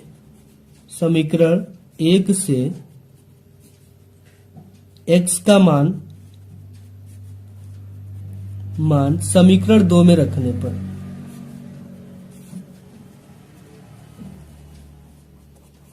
ठीक है, इतना लिख दिया हमने। अब लिखने के बाद x का मान जो है समीकरण 1 से समीकरण 2 में रख दो। तो क्या है x का मान है इसमें 27 माइनस वाई। तो यहाँ पे हम लिखेंगे 27 minus y into y equal 182, ठीक है। अब देखो इसका मल्टीप्लाई इसमें कर दो तो अब हो जाएगा 27 वाई माइनस वाई का स्क्वायर वाई में करेंगे तो, ठीक है। इसका इसमें किया तो 27 वाई, इसका इसमें किया तो वाई का स्क्वायर बराबर 182। अब देखिए क्या करना है हमें 182, ठीक है। और इस ये वाई का स्क्वायर, वाई के स्क्वायर को हम उस पार ले चलेंगे तो क्या हो जाएगा ये वाई का स्क्वायर और ये हो जाएगा आपका माइनस 27 वाई और ये हो जाएगा प्लस 182 बराबर 0, ये हो गया, ठीक है। अब देखो अगर हम 82 का मल्टीप्लाई करें, अब हमें ऐसे जोड़ इसका मल्टीप्लाई करना है कि जोड़ने या घटाने पर मध्य पद के बराबर है, ठीक है। तो देखो इसका जब हम करेंगे तो हम क्या कर सकते हैं कि इसके मध्य पद के बराबर आ जाए, ठीक है। 13 और 14 आप देखो 13 गुणित अगर आप 14 करोगे तो ये आपका कितना हो जाएगा 14 14 28 14 या 42 के 2 हाथ में लगा 4, ठीक है। और 14 कम 14 और 14 हाथ में कितना लगा था 4, ठीक है, वो हो जाएगा 18 यानी 182। अब इसे हमें कितना लाना है माइनस 27 लाना है। तो हो जाएगा आपका माइनस 13 और माइनस 14, इसको जोड़ोगे तो आप माइनस का कितना आ जाएगा 27, ठीक है। तो इसकी जगह पे 27 की जगह पे इसे हमें लिख देना है। ये हो जाएगा आपका वाई का स्क्वायर माइनस, ठीक है। अब देखो जोड़ने या घटाने पर हमें मध्य पद के बराबर लाना था, ठीक है। हमने यहाँ पे ला दिया। 27 की जगह पे क्या लिख सकते हैं माइनस 13 वाई, ठीक है। वाई तो वाई माइनस 14 वाई प्लस 182 बराबर 0, ठीक है। तो अब हमें क्या करना है, यहां से y कॉमन ले लो, y माइनस 13 यहाँ पे बच गया। और यहाँ पे क्या कॉमन ले सकते हैं 14 कॉमन ले लेंगे, माइनस 14 हम कॉमन लेते हैं। यहाँ तो y बचेगा और ये माइनस प्लस में तो क्या आ जाएंगे माइनस। और यहाँ से 14 को 182 को 14 से 13 बार में काटा जा सकता है, ठीक है। तो ये हो जाएगा आपका 13 बराबर 0। ये आ गया एक कोष्टक में y माइनस 14 और दूसरे कोष्टक में क्या है y माइनस 13, ठीक है। इस तरह से आप कर सकते हो कि y माइनस 13 इसमें भी है, y माइनस 13 इसमें भी, y माइनस 13 कॉमन कर लिया तो यहाँ पे क्या बच गया y और इसमें क्या बच गया 14, ठीक है। इतना तो आप समझ सकते हो कि हमने इसमें से y माइनस 13 को कॉमन लिया तो ये चीजें जब कॉमन ले लिया तो यहाँ पे क्या बचे केवल y, तो यहाँ पे y हो गया। और इसमें से इसको कॉमन ले लेते माइनस 14 बचा तो माइनस 14 तो हमने लिख दिया। अब देखिए इसके बराबर 0 है। अब यहाँ से y के 2 मान आ सकते, ठीक है। y माइनस 14 बराबर 0 और y बराबर आपका हो जाएगा प्लस का 14, इसे पासांतर कर देंगे उस पर माइनस में इस पर। उस पार में जाएगा तो ये प्लस में हो जाएगा। ठीक है, अब यहां से भी इसको कर सकते हो आप, y माइनस 13 बराबर 0। ठीक है, ये माइनस का है, उस पर जाएगा तो प्लस का हो जाएगा, y बराबर 13। अब देखो y बराबर 13 या y बराबर 14। ठीक है, इस y की मान को हमें समीकरण नंबर 1 में रखने पर, y की मान को समीकरण नंबर 1 में रखने पर, समीकरण 1 क्या है आपका, x इक्वल 27 माइनस y। ठीक है, तो लिखेंगे कि y का मान समीकरण 1 में रखने पर। ठीक है, तो आप रख दो, यहां से हो जाएगा आपका x इक्वल 27, पहले 13 रखेंगे। ठीक है, माइनस 13, ये माइनस में है तो माइनस हो जाएगा यहाँ पे, तो 27 में से 13 जाएगा तो यानी 7 में से 3 गया, आपका कितना बचा 4, और 2 में से 1 गया 1, यानी 14 बच गया एक एक्स का मान। और एक एक्स का मान क्या आ जाएगा, 27 माइनस 14 है वाई का एक ठो मान।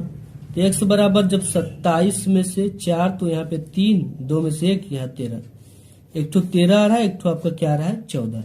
ठीक है, इसको आप देख सकते हो, एक वैल्यू 13 और एक वैल्यू आपका 14। तो आप किसी को भी ले सकते हैं, ऐसी दो संख्या, एक ठो 13 आ गई हमारे पास, एक ठो वाई का मान 14। ठीक है, कोई भी आप ले सकते हो। तो ये पूरी की पूरी इसकी सॉल्यूशन रही। नेक्स्ट क्वेश्चन देख लेते हैं। तो इसके बाद अंगा के बाद नेक्स्ट क्वेश्चन यहाँ पे है आपका 6 नंबर। ठीक है, 6 नंबर क्वेश्चन दे रखा है कि उस बिंदु के निर्देशांक ज्ञात कीजिए जो बिंदुओं -1,7 और 4,-3 को मिलाने वाले रेखाखंड को दो संबंधित 3 के अनुपात में विभाजित करती है। ठीक है, तो यहाँ पे मान लेते हैं हम कोई बिंदु, ये 6 नंबर है, कोई बिंदु x और y है।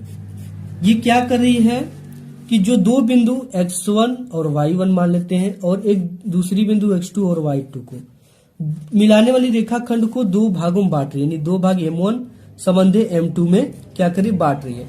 तब के लिए जो फार्मूला हमने पढ़ा है, आप भी पढ़े होंगे, वो क्या हमने पढ़ा था, m1 x2 plus m2 x1 अपान में m1 प्लस m2, फिर कामा है, फिर आपका यहाँ से m1 y2 बिल्कुल सेम है। यहाँ पे जैसे m1 x2 लिखे, वहां पे m1 y2 plus m2 y1 अपान में m1 प्लस m2, ये इसका फार्मूला है। इसी फार्मूले पे इसे हमें पुट करना है। ठीक है, हमारे पास जो बिंदु है वो क्या क्या दे रखा है, एक बिंदु है -1,7, यहाँ पे लिख देंगे कि बिंदु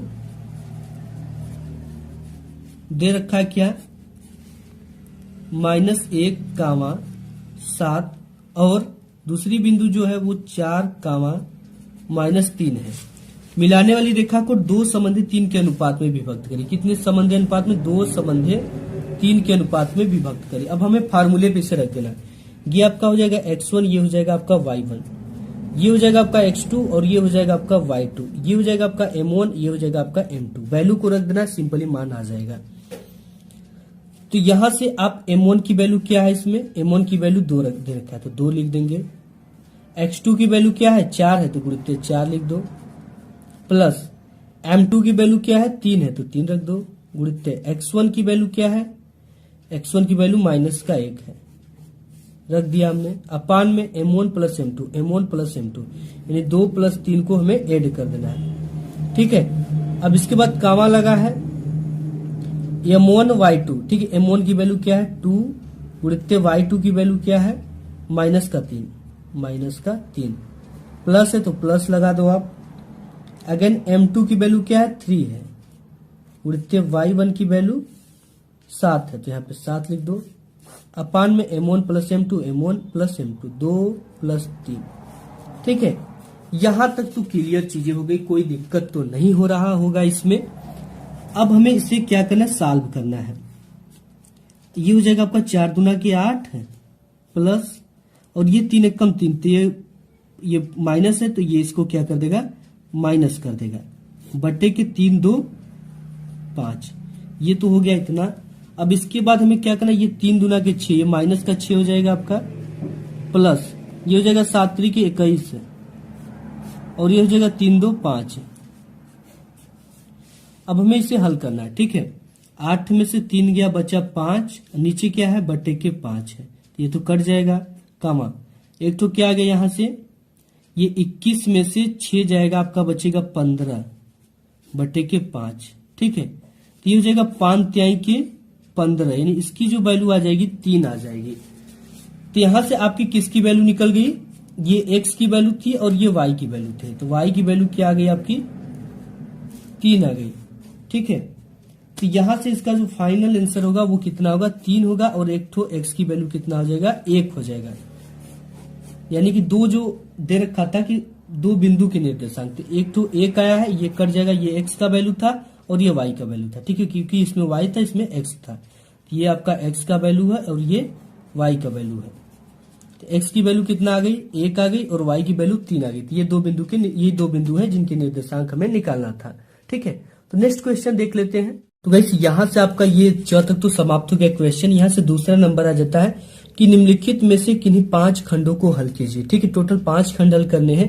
पहला दे रखा है कि द्विघात बहुपद f(x) = 3x² - x - 4 के शून्य की ज्ञात कीजिए। सबसे पहले हमें इसका शून्य की ज्ञात करना, शून्य को तथा इसके गुणांकों के बीच के संबंध का सत्यापन भी करना है। ठीक है, तो सबसे पहले हम इस समीकरण को लिख लेते हैं। तो यहाँ पे हमारा दूसरा का ये कौन सा क्वेश्चन है, क नंबर दे रखा है 3x² - x - 4 कि हमें क्या निकालना है, शून्य निकालना है। तो सबसे पहले इसका मल्टीप्लाई, इसका हम सबसे पहले क्या करेंगे, गुणनखंड करेंगे। ठीक है, 4 3 12 इधर हो गया, ये यहाँ पे क्या हो गया 12। अब 12 का हमें मल्टीप्लाई इस तरह से करना है कि जोड़ने या घटाने पर मध्य पद के बराबर आए। तो 4 × 3 बराबर आपका क्या हो जाएगा 12, और यहाँ पे -1 आना चाहिए, तो -4 प्लस का 3 बराबर -1। ठीक है, इसको हम यहाँ पे लिख देंगे, तो हो जाएगा आपका 3x² माइनस का 4 प्लस का ये x हो जाएगा। ठीक है, प्लस का 3x, ये x जो है दोनों में मल्टीप्लाई हो जाएगा, और -4 बराबर 0।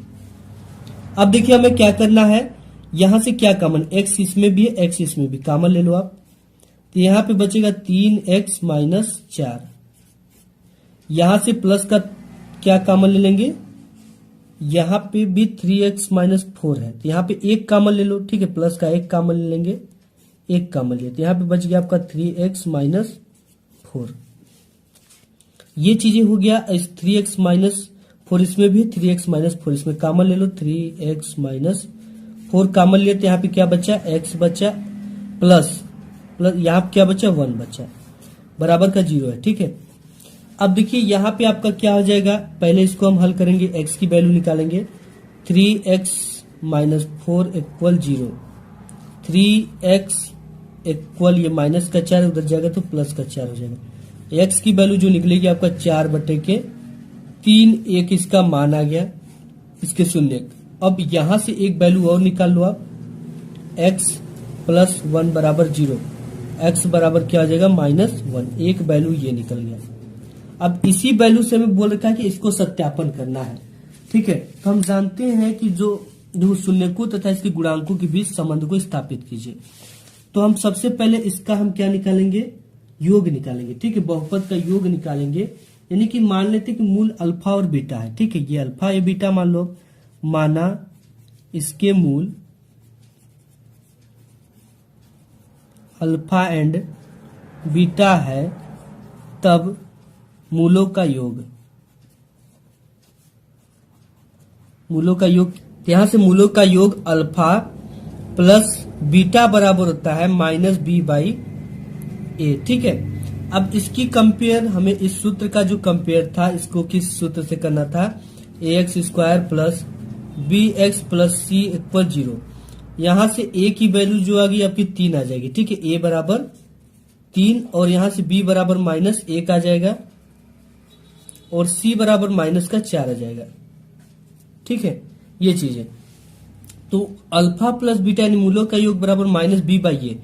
तो -b का वैल्यू कितना इसमें दे रखा, -1 दे रखा है, ये माइनस और -1। a की वैल्यू क्या है, a की वैल्यू यहाँ पे 3 है, इसको पुट कर दो 3। ठीक है, तो देखो जो अल्फा बीटा है, ये एक तरह का क्या है अल्फा बीटा, तो इसको हम ऐड भी करेंगे यहाँ पे, 4 बटे के 3, और एक तो क्या निकला है -1। ये इन दोनों का योग हम निकाल रहे हैं। ठीक है, तो इनका हम योग करेंगे, यहाँ पे जोड़ दिए, और ये माइनस माइनस मिलकर हो जाएगा प्लस 1/3। ये जो चीज है इसके बराबर आना चाहिए। तो अब यहाँ पे 1 मान लो, 1 का मल्टीप्लाई इधर कर दो 4, -3 का मल्टीप्लाई इधर 3, 3 का 1 में 3 बराबर 1/3। अब देखो 4 में से 3 गया, 1/3 बराबर 1/3। ये हमारा क्या हो गया, सत्यापित हो गया। एंड हमें यहाँ पे मूलों का गुणनफल निकालना है। मूलों का गुणनफल होता है जो अल्फा इंटू बीटा बराबर होता है C/A। ठीक है, alpha into beta equal C/A। अब देखो यहाँ पे C/A है, यहां से C की वैल्यू क्या है, -4 है। ठीक है, यहां से हमने कंपेयर किया तो C बराबर क्या निकला है, -4। तो यहां से हो जाएगा alpha into beta, alpha beta की जगह पे C को रख देंगे 4/3 गुणित, और यहाँ पे इसका वैल्यू रख देंगे -1 बीटा की जगह पे, बराबर C का वैल्यू -4 बटे A का वैल्यू क्या है, A का वैल्यू 3 है। यहाँ पे हम क्या पुट कर देंगे, 3। तो हो जाएगा आपका 4 एकम 4/3 यानी -4/3, और ये भी क्या आया है, -4/3। अतः ये क्या होता है, सत्यापित हो जाता है। ठीक है, 4 एकम 4 -4/3 और -4/3 ये अपने आप में क्या हो गया, सत्यापित हो गया। ठीक है, इसी तरह आपको सत्यापित करना है। नेक्स्ट क्वेश्चन देख लेते हैं। क्वेश्चन ख नंबर इसमें दे रखा है कि सिद्ध कीजिए कि काट ए माइनस कासे अपान काट ए प्लस कासे इक्वल कॉसेक ए -1 अपान कॉसेक ए +1। ठीक, इसे हमें सिद्ध करना है। सिद्ध करना बिल्कुल आसान है। देखो गाइस, यहाँ पे सिद्ध करने के लिए आपको क्या जानते हो आप, काट बराबर हम जानते हैं क्या होता है, कॉट ए को हम लिख सकते हैं साइन ए अपान, ठीक है, साइन ए अपान कास ए। ये चीजें तो हम लिख सकते हैं, सॉरी यहाँ पे कास ए अपान साइन ए होगा। ठीक है, ये कॉट है तो कॉट ए बराबर हम क्या लिख सकते हैं, कॉस ए अपान साइन ए। ठीक है, ये चीजें हम इसको लिख सकते हैं कॉट को। तो यहाँ पे कॉट की जगह पे क्या लिख सकते हैं, कास ए अपान साइन ए। तो यहाँ पे लिख देंगे कॉस ए अपान साइन ए, और यहाँ माइनस कास है तो माइनस कास आप रहने दीजिए, अपान में फिर इसके भी जगह पे वही लिख देंगे cos A upon sign A minus का प्लस का कास ए। ठीक है, ये चीजें हो गई। इसी को हमें सिद्ध करना है। अब देखिए कैसे हम इसे सिद्ध करेंगे। ठीक है, सबसे पहले तो आपको यहाँ पे 1 मान लेना और यहाँ पे 1 मानकर मल्टीप्लाई कर दो, तिर्य का गुणा, यानी इसका इसमें, इसका इसमें, फिर इसका इसमें। तो 1 का कॉस ए में करोगे तो क्या आ जाएगा, कॉस ए आएगा, माइनस साइन का कॉस ए में करोगे तो ये हो जाएगा आपका sign A into cos A. ठीक है, अपान में क्या है, साइन ए है तो बट्टा साइन ए। अब इसके नीचे हो जाएगा, इसका भी मल्टीप्लाई कर दीजिए आप, तो कॉस ए और प्लस में है तो plus sign A into cos A upon sign ए। ठीक है ना, हमने कर दिया। अब देखो करने के बाद हमें करना क्या है, कास इसमें भी है, कास इसमें भी, कास को कॉमन करो आप, कॉस ये हमने कॉमन किया। ठीक है, तो यहाँ पे बचा क्या, कॉस है कॉमन ही कर लिया तो यहाँ पे 1 बचा, माइनस, अब यहाँ से कॉस कॉमन हो गया तो क्या बचा, केवल साइन, बट्टे में क्या है, साइन है तो साइन ए को आप रहने दीजिए इसी तरह से। अब इसके बाद आपका क्या है, इसमें से भी कॉस कॉमन कर लेंगे। ठीक है, दोनों में कॉस है, इसमें भी कॉस कॉमन कर लो आप। यहाँ पे क्या बचा, 1 प्लस ये साइन ए है तो साइन ए आप लिख दीजिए, बटे के साइन ए। ठीक है, कोस से कोस क्या हो गया आपका, कट गया। आपका बचा क्या, 1 माइनस साइन ए। ठीक है, ये बचा 1 माइनस साइन ए अपान साइन ए, अपान 1 प्लस साइन ए यहाँ पे बच गया, 1 प्लस साइन ए अपान साइन ए। ठीक है, इतना चीज बचा। अब देखो मैं काटना नहीं है कुछ, अब इसको 1 अपान साइन ए इस तरह से आप लिख सकते हो, 1 अपान साइन ए। ठीक है, इन दोनों में ये दोनों का बट्टा है तो इसको अलग अलग हम लिखेंगे 1 अपान साइन ए। ठीक है, माइनस का माइनस सिंबल लगा हुआ है, फिर साइन ए अपान साइन ए। ठीक है, इसको हम ऐसे, ये देखो दोनों में बटा है। ठीक है, तो 1 बटा के साइन ए लिख सकते हैं और माइनस का सिंबल लगाकर साइन ए अपान साइन ए लिख सकते हैं। तो उसी तरह हमने लिख दिया, इसको भी उसी तरह आप लिखो, 1 अपान साइन ए प्लस लगा दो, आप प्लस लगा तो साइन ए अपान साइन ए। ठीक है, ये 4 नंबर की क्वेश्चन, ये कट कर हो जाएगा 1 और ये भी कट कर हो जाएगा 1। हमारे पास बचा क्या, 1 अपान साइन ए माइनस का 1 अपान 1 अपान साइन ए प्लस का 1। अब देखो 1 अपान साइन ए बराबर हम क्या जानते हैं, यहां से लिखना है 1 अपान साइन ए इक्वल, ये n है, इक्वल होता है कोसेक ए। क्या होता है, कोसेक ए। ठीक है, साइन जो होता है इसका उल्टा होता है, तो इसकी जगह पे हम क्या लिख सकते हैं, कोसेक लिख सकते हैं, कोसेक ए माइनस 1 अपान कोसेक ए प्लस का 1। ठीक है, 1 अपान साइन ए की जगह पे कोसेक ए लिख सकते हैं। तो यही हमें सिद्ध करना था, तो इसको लिख देंगे अति सिद्धम। ठीक है, ये प्रूफ हो गया अति सिद्धम। यहाँ पे यही चीजें सिद्ध करना था, कॉसेक ए माइनस 1 कॉसेक ए प्लस 1। ठीक है, तो ये हमने सिद्ध कर दिया, कॉसेक ए माइनस 1 कॉसेक ए प्लस 1। तो ये हो गया। अब नेक्स्ट क्वेश्चन देख लेते हैं। इसके बाद आपका नेक्स्ट क्वेश्चन है ग नंबर। दे रखा है कि यदि एक बिंदु P से O केंद्र वाले किसी वृत्त पर PA PB स्पर्श रेखाएं हैं, परस्पर 80 अंश के कोण पर झुकी हुई है, तो आपको क्या करना है, कोण POA का मान ज्ञात करना है। ठीक है, बिल्कुल आसान क्वेश्चन है। सबसे पहले हम क्या बनाएंगे, यदि एक बिंदु P से O केंद्र वाले किसी वृत्त, ठीक है, सबसे पहले हमें क्या बनाना है, एक वृत्त बनाना है। यहां पे हम एक वृत्त बनाएंगे इस तरह से, ये वृत्त बन गया। ठीक है, यदि एक बिंदु P से O केंद्र वाले, मान लेते इसका केंद्र क्या है, इसका केंद्र O है, और ये कुछ दूरी पर एक बिंदु इसका क्या है, एक बिंदु P है। अब बोल रखा कि बिंदु P से, ठीक है, केंद्र वाले से किसी वृत्त पर PA PB स्पर्श रेखाएं खींची गई है। सबसे पहले क्या खींचा गया है कि स्पर्श रेखाएं, ये PA खींचा गया है, और एक दूसरा स्पर्श रेखा PB खींचा गया। तो ये हो गया आपका PA। ठीक है, और ये हो गया आपका PB। ये दो स्पर्श रेखाएं खींची गई, और ये किस एंगल पर खींचा गया ये भी बता रहा है। PA PB स्पर्श रेखाएं परस्पर 80 अंश के कोण पर झुकी हुई है।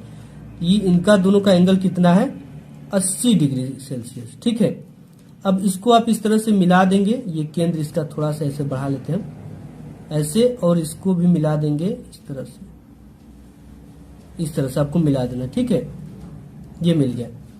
अब देखो ये एक तरह से चतुर्भुज बन गया। ये हो गया आपका PAOB, ये क्या बन गया, एक तरह से चतुर्भुज बन गया। अब देखो 80 अंश के कोण पर झुकी है, तो हमें क्या निकालना है, ये कोण POA, यानी कि कोण POA का वैल्यू हमें क्या करना है, फाइंड करना। तो देखिए हम यहाँ पे सबसे पहले क्या लिखेंगे कि PA, ठीक है, PA और PB दो स्पर्श रेखाएं हैं। ठीक है, वृत्त पर दो स्पर्श रेखाएं हैं, स्पर्श रेखाएं हैं, और इसमें क्या क्या बराबर है वो चीजें हम देख लेंगे। यहाँ पे हम देखते हैं कि कोण PAO, ठीक है, PAO क्या है, एक त्रिभुज है। तो त्रिभुज का जो कोण होता है वो 90 डिग्री यानी समकोण होता है। तो PAO यहाँ पे लिखेंगे, ये कोण PAO किसके बराबर है, देखो PAO बराबर है किसके, OBP के। ठीक है, ये बराबर है, ये भी उसी तरह का बना हुआ है और ये भी इसी तरह का बना हुआ है। तो POA बराबर है किसके, OBP के, OBP के, और इसके एंगल हम, इसका एंगल जो बनेगा वो 90 डिग्री बनेगा। कितना अंश बनेगा, 90 डिग्री। ठीक है, क्योंकि ये क्या है, एक तरह का त्रिभुज है। अब हम दिया है इसमें APB बराबर 80 अंश दे रखा है, पहले से देख सकते हो आप। ठीक है, यहां से 80 डिग्री दे रखा है, किसका वैल्यू, APB। ठीक है, APB दो स्पर्श रेखा है, तो इसका जो वैल्यू दे रखा है वो 80 डिग्री दे रखा है, APB इक्वल 80 डिग्री। ठीक है, अब हमें क्या निकालना है, एक हमें ये चतुर्भुज मिल रहा है। चतुर्भुज क्या क्या है इसमें देखो, चतुर्भुज क्या क्या बन रहा है, OAPB क्या है, चतुर्भुज है, OAPB एक चतुर्भुज है। ठीक है, तो OAPB जब चतुर्भुज है तो इसमें चारों कोणों के योग के नियम से हम इसे सॉल्व करेंगे। ठीक है, चारों कोणों के योग के नियम से, ठीक है। देखो जो चतुर्भुज का चारों कोण होता है वो 360 डिग्री का होता है, यानी एक कोण होता है 90 अंश का। तो यहाँ पे चारों कोण को लिखेंगे, इसमें चार कोण कौन से, ए ओ बी है, ठीक है। पहला क्या है, ए ओ बी। अब देखो इसको कैसे लिखना आपको, पहला कोण ए ओ बी प्लस, सबसे पहले हम शुरू कहां से की, ए से, ए ओ बी। अब इसको छोड़ देना, अब यहां से शुरू करना, ओ से, तो ये कोण हो जाएगा O B P, O B P plus, अब देखो इसको हमने ले लिया, अब इसको छोड़ दो, यहां से शुरू करो, बी पी ए, ये हो जाएगा आपका कोण बी पी ए, ठीक है, बी पी ए। फिर एक कोण आपका बनेगा प्लस, यहां से P A O, P A ओ, हमने इसे छोड़ा, यहां से लिया पी ए ओ। ये चार कोण हो गए, इन चारों कोणों का जो योग होता है वो 360 डिग्री होता है। अब देखो यहाँ पे आपका ए ओ बी का वैल्यू कुछ नहीं है, ठीक है, ए ओ बी का वैल्यू कुछ नहीं, तो इसको इसी तरह रहने दो, A O B plus O B P, O B P, ठीक है। ओ बी पी का जो वैल्यू वो कितना है, 90 अंश। एक त्रिभुज है ओ बी पी, तो इसका वैल्यू हो जाएगा आपका 90 अंश plus B P A, B P A का जो वैल्यू है वो कितना है, 80 अंश, ठीक है। यहाँ पे A P B, B P A दो स्पर्श रेखा है, तो इसका वैल्यू कितना है, 80 डिग्री, तो इसको लिख देंगे 80 डिग्री बी पी ए का, प्लस पी ए ओ का वैल्यू, पी ए ओ का, सॉरी यहाँ पे नहीं लिखेंगे, पी ए ओ एक क्या है, त्रिभुज है, इसका वैल्यू कितना हो जाएगा, 90 अंश इसका मान हो जाएगा, 90 अंश बराबर 360 अंश, ठीक है। इतना समझ में आ गया कि ये जो त्रिभुज है, त्रिभुज का प्रत्येक कोण समकोण होता है, ठीक है। तो इसमें सभी समकोण का वैल्यू हमने रख दिया, और यहाँ पे पी ए बी पी, ठीक है, या बी पी ए का वैल्यू 80 डिग्री दे रखा है, इसको लिख दिया। और इन सभी कोणों का योग कितना होता है, चतुर्भुज के चारों कोणों का योग 360 अंश होता है, हमने यहाँ पे लिख दिया। अब हमें क्या करना है, इसे जोड़ना है, जो जो वैल्यू है ए ओ बी। अब इसे जोड़ देंगे हम, 9 के 9, 9 दूना के 18, 180, ठीक है, प्लस 80 बराबर 360। अब यहां से आपका निकल कर आ जाएगा ए ओ बी का वैल्यू, इसको जोड़ दो, 220 प्लस 260 बराबर 360। अब यहां से आपका हो जाएगा ए ओ बी का वैल्यू 360 डिग्री माइनस 260 डिग्री, ठीक है। ये 360 में से जब 260 जाएगा तो ये बचेगा कितना, 100। ये 260 प्लस में इस पर गया तो माइनस में, ये हो जाएगा आपका 100 डिग्री, ठीक है। ए ओ बी का मान कितना आ गया, 100 डिग्री। लेकिन हम जानते हैं कि जो आपका ये आपका पी ओ ए है, ठीक है, पी ओ ए है, यहां पे लिखेंगे कि कोण पी ए ओ ये क्या कर रहा है, ए ओ बी को, देखो पी ए ओ, ठीक है, ये ए ओ बी को क्या कर, सम द्विभाजित कर रहा है, यानी दो भागों में बांट रहा है, ठीक है। यहाँ पे लिखेंगे पी ए ओ कोण ए ओ बी सम द्विभाजित कर रहा है, यानी ये जो कोण है इसको क्या कर रहा है, सम द्विभाजित, यानी दो बराबर भागों में बांट रहा है, जित करता है। अब देखो ये सम द्विभाजित करता है, यानी इसको देखो, इसको भी दो बराबर भागों में बांट रहा है कि नहीं, यहां से ये एक भाग ये हो गया, पूरा एक भाग हो गया, और दूसरा भाग ये हो गया, यानी दो बराबर भागों में बांट रहा है। कौन बांट रहा है, P A O, P A ओ। फिर किसको, इस चीज को दो भागों में बांट दिया यहाँ पे, इसी को हम लिख देंगे दो भागों में बांटने के लिए हाफ, और इसको ए ओ बी, ए ओ बी को दो बराबर भागों में बांट रहा है। तो यहाँ पे हो जाएगा आपका 1/2, और ए ओ बी का मान जो है गुणित 100 आया है, 2 से 100 कट जाएगा तो ये हो जाएगा आपका 50 डिग्री मान हो जाएगा, टोटल कितना हो जाएगा, 50 डिग्री। यहाँ से ये चीजें 50 डिग्री निकल गई। अगर आपको इसमें कोई प्रॉब्लम हो तो आप कमेंट कर देना, मैं डिटेल्स में बता दूंगा आपको, ठीक है। सिंपल है कि यहाँ पे आपने देखा कि पी ए और पीबी दो स्पर्श रेखाएं यहाँ पे हमने खींचा है, ये चीजें, और यहाँ पे है ये कोण पी ए ओ और ओ बी पी, ठीक है, पी ए ओ बराबर है किसके, ओ बी पी कोण के, ठीक है। दोनों त्रिभुज आपस में बराबर है और इनका जो वैल्यू है 90 डिग्री सेल्सियस, इसमें जो एंगल बन रहा है वो 90 डिग्री का बन रहा है। और एपीबी का वैल्यू 80 डिग्री पहले से ही दे रखा है। अब चतुर्भुज की हम बात करेंगे तो ओ ए पी बी चतुर्भुज है, चारों कोणों के योग के नियम से लगा दिया हमने यहाँ पे सभी को वैल्यू को रख दिया 360, ठीक है। इसमें से हम जोड़ घटा दिए, आ गया टोटल 100 डिग्री। अब हमको ये पता लगा कि जो पी ए ओ है, ठीक है, यहाँ पे पी ए ओ जो है ये ए ओ बी को क्या कर रहा है, दो भागों में बांट रहा है।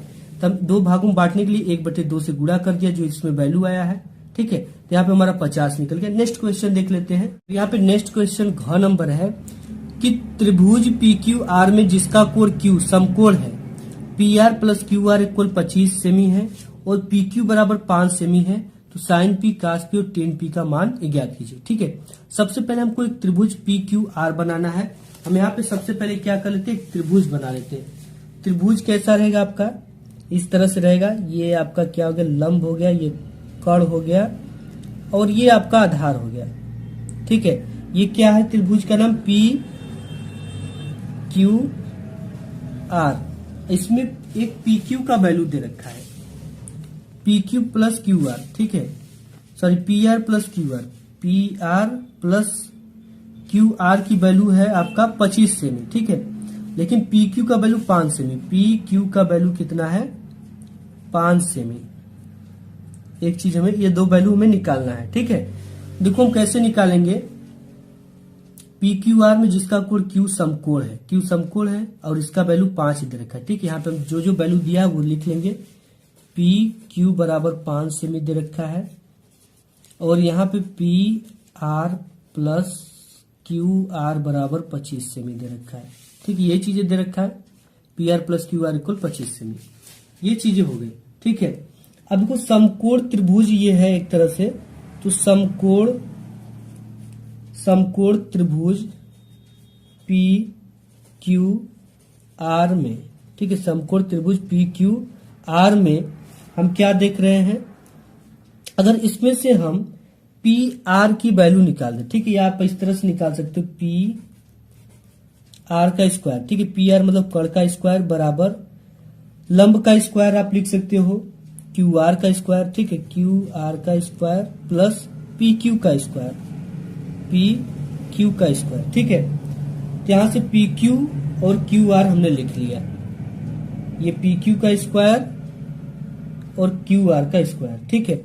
अब सभी के वैल्यू को रख दो। पी आर का स्क्वायर का वैल्यू नहीं दिया कुछ, तो इसको इसी तरह रहने दो, पी आर का स्क्वायर इक्वल क्यू आर का वैल्यू कुछ नहीं दिया, यहाँ पे उसी तरह रहने दो, प्लस पी क्यू का वैल्यू 5 दे रखा है, तो 5 का हो जाएगा स्क्वायर, ठीक है। अब इसमें से हम क्या करेंगे, ये आपका पी आर का स्क्वायर है, ठीक है, ये हो जाएगा आपका पी आर का स्क्वायर। ये क्यू आर का स्क्वायर किसमें है, प्लस में, इस पर आएगा तो माइनस में, क्यू आर का स्क्वायर इक्वल ये हो जाएगा आपका 25 सेमी। अब देखो ये क्या बन गया आपका, आप जानते हो कि ए का स्क्वायर माइनस बी का स्क्वायर बराबर होता है पहले कोष्टक में माइनस बी, दूसरे कोष्टक में ए प्लस बी, ठीक है। ये हम तो जानते हैं, बचपन से ही जानते हैं, इसी सूत्र पे इसको तोड़ना है। तो पहला कोष्टक में आपका हो जाएगा P R plus Q R, दूसरे कोष्टक में P R minus Q R equal 25 semi, ये हो गया। अब यहां पे एक वैल्यू दे रखा क्या, P R plus Q R बराबर 25 semi. P R plus Q R बराबर यहाँ पे हम क्या रख देंगे 25 सेमी, और यहाँ पे आपका क्या बचा है P R minus Q R equal 25। अब ये किसमें है, ये है गुणा में, इस पर आएगा तो भाग में हो जाएगा, यानी P R minus Q R equal 25 बटा के 25 कट कर हो जाएगा, रिला गया, ये 1 आ गया, ठीक है। रिलाने का मतलब ये कट गया, तो यहां से आपका आ गया P R minus Q R equal 1। इसको हम समीकरण नंबर 1 मान सकते हैं, ठीक है। आप मान लो समीकरण 1। अब P R minus Q R का वैल्यू क्या है, इसका निकल कर आ गया 1, क्या आ गया निकल कर 1, यहाँ पे हम रख देंगे, ये समीकरण 1 इसको मानो, ठीक है। समीकरण 2 इसको मान लेते हैं, तो ये समीकरण 2 का मान, समीकरण 2 का मान समीकरण 1 में रखने पर क्या आ जाएगा आपका, देखिए पी आर क्यू आर की जगह पे केवल 1 रखना है, ठीक है। तो यहां से आपका हो जाएगा P R plus Q R, इसकी जगह पे गुणित 1 हो जाएगा, ठीक है, बराबर 25। इसका 1 में मल्टीप्लाई होगा तो कुछ भी नहीं आएगा, ठीक है। यहां से जगह P R plus Q R बराबर 25 सेमी। अब देखिए, अब आपको करना क्या है, इसमें से निकालना कैसे है। आप इसको इस एक वाले को क्या मान लेंगे, समीकरण 1 मान लेंगे, ठीक है। यहाँ पे हमने जो माना था भूल जाइए, समीकरण 1 मान लीजिए, या इसको 2 मानकर इसको 3 भी मान सकते हैं, और इसको मान लीजिए आप 2। तो लिख देंगे कि समीकरण 1 तथा समीकरण 2 को जोड़ने पर, 1 तथा 2 को जोड़ने पर क्या वैल्यू प्राप्त होगा, देखो जोड़ेंगे हम। ये समीकरण 1 है, P R minus Q R बराबर 1, और इसको जोड़ेंगे P R plus Q R बराबर 25। जोड़ना है सिंपल, ये पी आर ए है, पी आर ए भी है, ठीक है। ये हो जाएगा 2 पी आर, और ये तो कट जाएगा प्लस माइनस से, बराबर ये 25 से हो जाएगा आपका 26। अब यहां से पी आर की जो वैल्यू निकल कर आ जाएगी वो क्या आ जाएगी, 26/2। ये गुणा में 2 इस पर आया तो भाग में 2 से इसको ले लोगे आप तो ये हो जाएगा 13। यानी पी आर की वैल्यू कितना आ गई आपकी, 13 आ गई। पी आर की वैल्यू 13, तो हम यहाँ पे पुट कर देंगे पी आर की जो वैल्यू आ गई आपकी 13 सेमी आ गई। अब इसके बाद हमें किसका निकालना है, क्यू आर की वैल्यू निकालना है। अब देखो जब पी आर की वैल्यू निकल गई ना, तो हम यहाँ से क्यू आर की वैल्यू बड़े आसानी से निकाल सकते हैं। कैसे निकाल सकते हैं, यहाँ पे आप पुट कर दो, कहीं भी पुट कर देंगे आप निकल जाएगा, ठीक है। तो हम इस समीकरण नंबर 1 में पुट करने पर देख लेते हैं, पुट कर ये है आपका P R minus Q R बराबर 1, ठीक है। तो यहां से पी आर की वैल्यू कितना आ गई, 13 माइनस क्यू आर बराबर 1, ठीक है। अब इस 13 प्लस में उस पर जाएगा तो माइनस में हो जाएगा, तो ये माइनस का क्यू आर बचेगा यहाँ पे, और 1 माइनस 13। अब देखो यहां से क्या होगा, इसमें से इसको घटाओ, माइनस क्यू आर इक्वल ये हो जाएगा आपका -12। माइनस से माइनस रेला गया, ठीक है, रेलाना मतलब कट गया। तो यहां से क्यू आर की वैल्यू क्या आ गई, 12। अब देखो क्यू आर की भी वैल्यू कितना निकल गई, 12। ये दोनों का ऐड किया था कि पी आर और क्यू आर मिलाकर 25 है, तो इसको 13 और 12 को भी तो ऐड करोगे तो 25 आएगा। ये हमें पता नहीं था कि किसको कितना किया है, ठीक है। तो यहाँ पे हमें पता चल गया। अब हमें क्या निकालना है, इसमें वैल्यू भी पूछ रखा है, ठीक है। पेपर में हम देखते हैं, यहाँ पे इतना तो निकाल लिया, साइन पी, कास पी और टेन पी का मान पूछ रखा था। हम यहाँ पे लिखेंगे साइन पी, कास पी और टेन पी का हमें मान पूछ रखा है, ठीक है। तो साइन पी बराबर आपका क्या होता है, यहां से हम लिख देंगे लाल बटे के कक्का। किसका कक्का, ये सूत्र वाला कक्का, ठीक है। लंब बटे कड़, साइन बराबर ये साइन का हो गया, ये कास का हो गया, ये टेन का हो गया। तो साइन बराबर लंब बटे कड़, लंब बटे के कड़। लंब इसमें क्या है, पी आर लंब, आर क्यू लंब है, आर क्यू लंब है, और कड़ क्या है, पी आर है, पी आर है। तो आर क्यू का वैल्यू कितना है, 12 है, तो 12 रख दो। पी आर की वैल्यू 13 है, तो आप 13 रख दो। यानी साइन पी का वैल्यू क्या है, 12/13। कास का निकालना है, कास पी का वैल्यू, कास बराबर आधार बटे कण, ठीक है।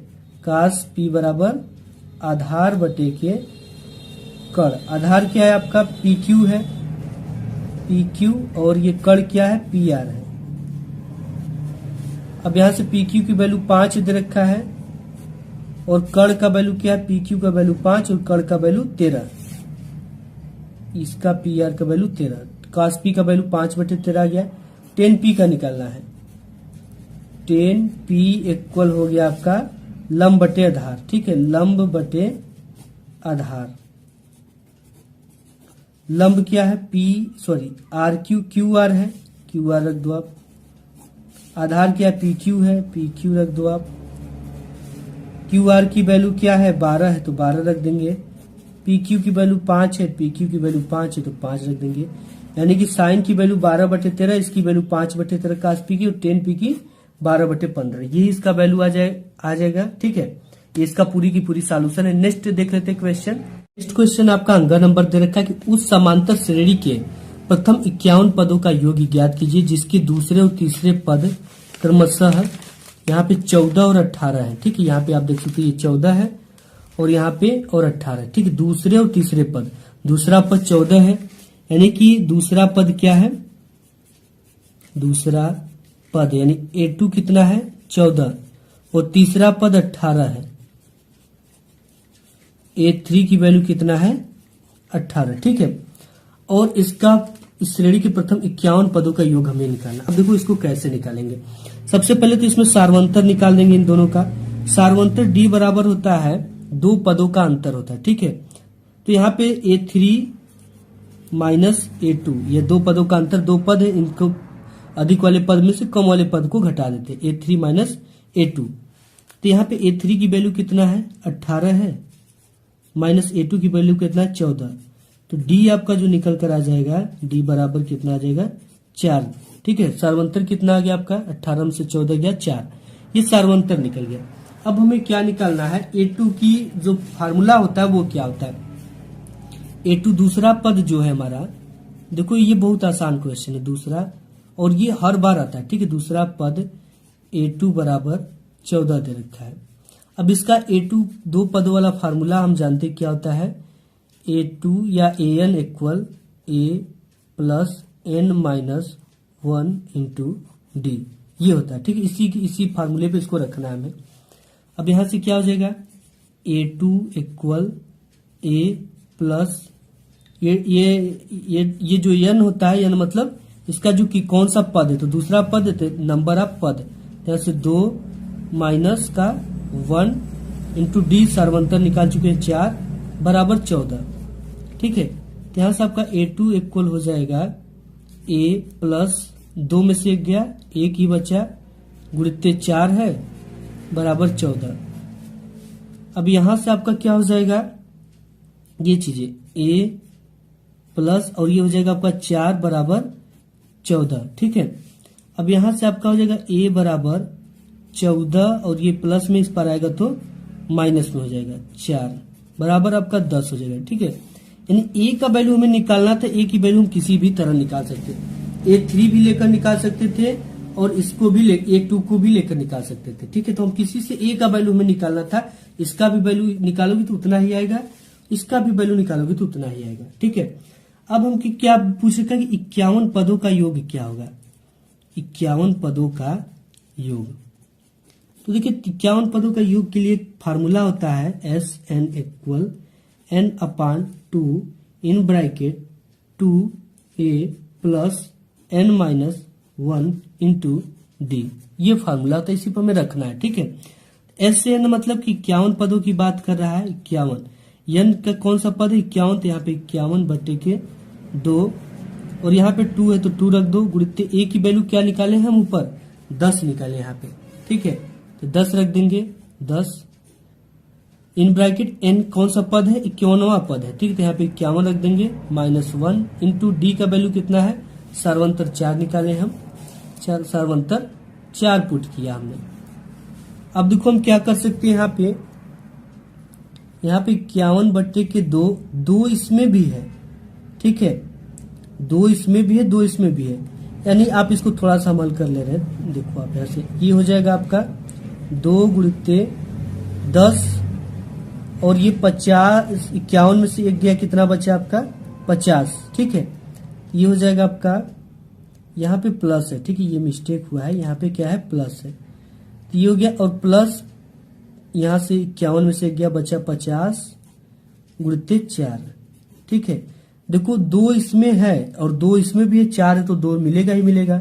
2 हम कॉमन लेते हैं, 51/2 गुणित 2 हमने क्या कर लिया, कॉमन ले लिया, तो यहाँ से 2 खत्म हो गया, बचा के केवल 10 प्लस 50 और यहाँ पे इस 4 है, 4 को हम 2 गुणित 2 लिख सकते हैं, यानी 1 2 कॉमन ले लिया तो क्या बचा, 1 2 बचा।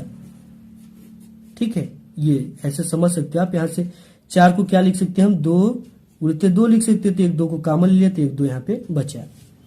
अब ये 2 से 2 रेला गया, बचा क्या, 51। और हमें क्या बच गया यहाँ पे, 10 प्लस 50 दूना के 100, ये आपका हो जाएगा 51 और ये हो जाएगा 110। इसका मल्टीप्लाई करेंगे तो 11 कम 11 के 1, 11 पचे 55, 1 56, 5610 आपका ये क्या हो जाएगा, फाइनल आंसर हो जाएगा। ठीक है, तो ये हो गया। इसी तरह से आपको हल करना है, आप देख सकते हो एक बार इसको फिर से। नेक्स्ट क्वेश्चन देख लेते हैं। नेक्स्ट क्वेश्चन आपका 6 नंबर है कि कोई बर्तन एक खोखले या गोले के आकार का है। ठीक है, मान लेते हैं यहाँ पे कोई एक बर्तन है इस तरह से, जो कि खोखले गोले के आकार का है। किस आकार का है, खोखले गोले का आकार का है। ठीक है, इसको इस तरह से आप भी कर सकते हो, ये इस तरह से, ये एक बर्तन है। ठीक है, आकार का, जिसके ऊपर एक खोखला बेलन अध्यारोपित है। इसके ऊपर एक खोखला बेलन रख दिया गया इस तरह से, ये इस तरह से इसको रख दिया। खोखला बेलन होगा तो कुछ इस तरह से होगा, ये खोखला है। ठीक है, खोखला बेलन अध्यारोपित है। अर्धगोले का व्यास 14 सेमी है। इस अर्धगोले का जो पूरा ये व्यास हो गया, ठीक है, कितना है, 14 सेमी इसका व्यास है। इस बर्तन पात्र की कुल ऊंचाई 13 सेमी है। इसकी जो टोटल ऊंचाई है ना, ये कितनी है, 13 सेमी है। पूरी ऊंचाई यहां तक की ऊंचाई है 13 सेमी है। इस बर्तन का आंतरिक पृष्ठीय क्षेत्रफल ज्ञात कीजिए। ठीक है, इसका हमें आंतरिक पृष्ठीय क्षेत्रफल निकालना। अब देखो ये इसका व्यास कितना है, 14, तो व्यास d बराबर होता है r/2। ठीक है, यानी जो व्यास होता है वो त्रिज्या का दूना होता है, यानी जो आपका त्रिज्या होता है वो व्यास का आधा होता है। जब इसका व्यास 14 दे रखा है, तो अगर हम यहाँ पे ये कर देंगे, इस तरह से आप कर सकते हो, r बराबर d/2, सॉरी ऐसे नहीं होता, r बराबर होता है d/2। ठीक है, यानी कि जो व्यास त्रिज्या होता है वो व्यास का आधा होता है। तो यहाँ से व्यास आपका कितना है, 14 दे रखा है, तो बटे 2 बराबर आपका व्यास त्रिज्या कितनी आ जाएगी, 7 आ जाएगी। ठीक है, इसकी जो त्रिज्या, ये पूरी त्रिज्या है, ये कितनी आ गई, 7 सेमी। तो जब इसकी त्रिज्या 7 सेमी आई तो इसका भी व्यास उतना ही है। ठीक है, इसका भी 14 है, इसकी भी त्रिज्या कितनी आ जाएगी, 7 सेमी आ जाएगी। अब देखो हमें क्या पूछ रखा है। अब सबसे पहले हम बेलनाकार भाग के लिए निकालेंगे। ठीक है, तो यहाँ पे लिखेंगे बेलनाकार भाग के लिए। बेलनाकार भाग के लिए त्रिज्या कितनी है, 7 सेमी है, त्रिज्या 7 सेमी है। ठीक है, अब इसके बाद इसकी ऊंचाई कितनी है, मेन इसकी ऊंचाई है। अब ऊंचाई कैसे ज्ञात करेंगे, अब देखो ये टोटल ऊंचाई कितना है, यहां से लेकर यहां तक 13 सेमी, और इसकी जो त्रिज्या है, त्रिज्या कितनी, 7 सेमी। तो इसका जो त्रिज्या है यहां से लेकर यहां तक है, पूरे नीचे तक है। ठीक है, तो जब इस 13 में से हम त्रिज्या को निकाल देंगे तो इसकी बेलन की पूरी यहां से यहां तक की पूरी टोटल ऊंचाई हमें पता हो जाएगी। ठीक है, तो यहां से हम 13 माइनस त्रिज्या, इसकी त्रिज्या क्या है, ये अर्धगोले की 7 है, तो 13 माइनस 7 बराबर आपका क्या हो जाएगा, ऊंचाई 6 सेमी। ठीक है, ये हो गया। अब बेलन के आंतरिक पृष्ठ का क्षेत्रफल हम निकालेंगे। यहाँ पे लिखेंगे कि बेलन के आंतरिक पृष्ठ का क्षेत्रफल, बेलन के आंतरिक पृष्ठ का क्षेत्रफल जो होता है वो होता है 2πr/h होता है। ठीक है, अब इसको 2 रखा गया, गुणित पाई की जगह पे 22/7 रख दो, r की जगह पे क्या हो गया, 7 हो गया। त्रिज्या, ऊंचाई कितनी है, 6 है, तो 6 रख दो आप, 7 से 7 कट गया। अब हमें क्या करना है, ये सब पूरी मल्टीप्लाई में मल्टीप्लाई कर दो, 6 दूना के 12, 6 दूना के 12 13, गुणित 2। अब यहाँ से मल्टीप्लाई कर दो, 2 दूना के 4, 2 3 के 6, 2 एकम 2, ये आपका वैल्यू आ गया 264 सेमी का स्क्वायर। ठीक है, अब हमें निकालना है अर्धगोले का वक्र पृष्ठ, यानी अर्धगोले के लिए निकालेंगे। अब अर्धगोले के लिए लिखेंगे अर्धगोले का जो वक्र पृष्ठ का क्षेत्रफल होता है, लिखेंगे यहाँ पे अर्धगोले गोले के वक्र पृष्ठ का क्षेत्रफल का जो सूत्र होता है वो होता है 2 पाई आर का स्क्वायर। ठीक है, 2 का 2 रख देंगे, गुणित पाई का वैल्यू 22/7 गुणित आर का जो वैल्यू है त्रिज्या 7 है तो 7 गुणित 7 रख दो, 2 बार है तो 2 रख दो, 1 7 से 1 7 गया। इसका मल्टीप्लाई इधर करोगे तो 7 दूना की 14, 7 दूना की 14 1 15 गुणित में 2 है। ठीक है, तो 2 7 2 चौके 8 हो गया, ये 2 पंचे 10, 2 एकम 2 1 308 आ गया। ठीक है, अब हमें क्या करना है, इन टोटल को जोड़ना है, इसको भी जोड़ देना है, इसके भी क्षेत्रफल को जोड़ देना है। बेलन का पृष्ठीय क्षेत्रफल यहाँ पे लिखेंगे हम, बेलन का पृष्ठीय क्षेत्रफल प्लस अर्धगोले का पृष्ठीय क्षेत्रफल, अर्धगोले का पृष्ठीय क्षेत्रफल, इन दोनों को जोड़ देंगे। ठीक है, तो ये बेलन वाला कितना आया है 264 यहाँ पे आया है, 264 प्लस अर्धगोले का कितना है 308 बराबर जोड़ोगे तो 8 4 12 के 2 और 6 1 7 3 2 5 572 सेमी का स्क्वायर आ जाएगा आंसर आपका। ठीक है, तो इस तरह से हल करना है ये। अब इसके बाद यहाँ इस क्वेश्चन के बाद आ जाता है तीसरा नंबर। सिद्ध कीजिए कि किसी वृत्त के परिगत समांतर चतुर्भुज समचतुर्भुज होता है। ठीक है, तो ये जो होगा ना नेक्स्ट पार्ट में होगा, क्योंकि आप भी बोर हो जाओगे और वीडियो काफी लंबी हो जाएगी, जिस वजह से मैं यहाँ तक इसको एंड करूंगा।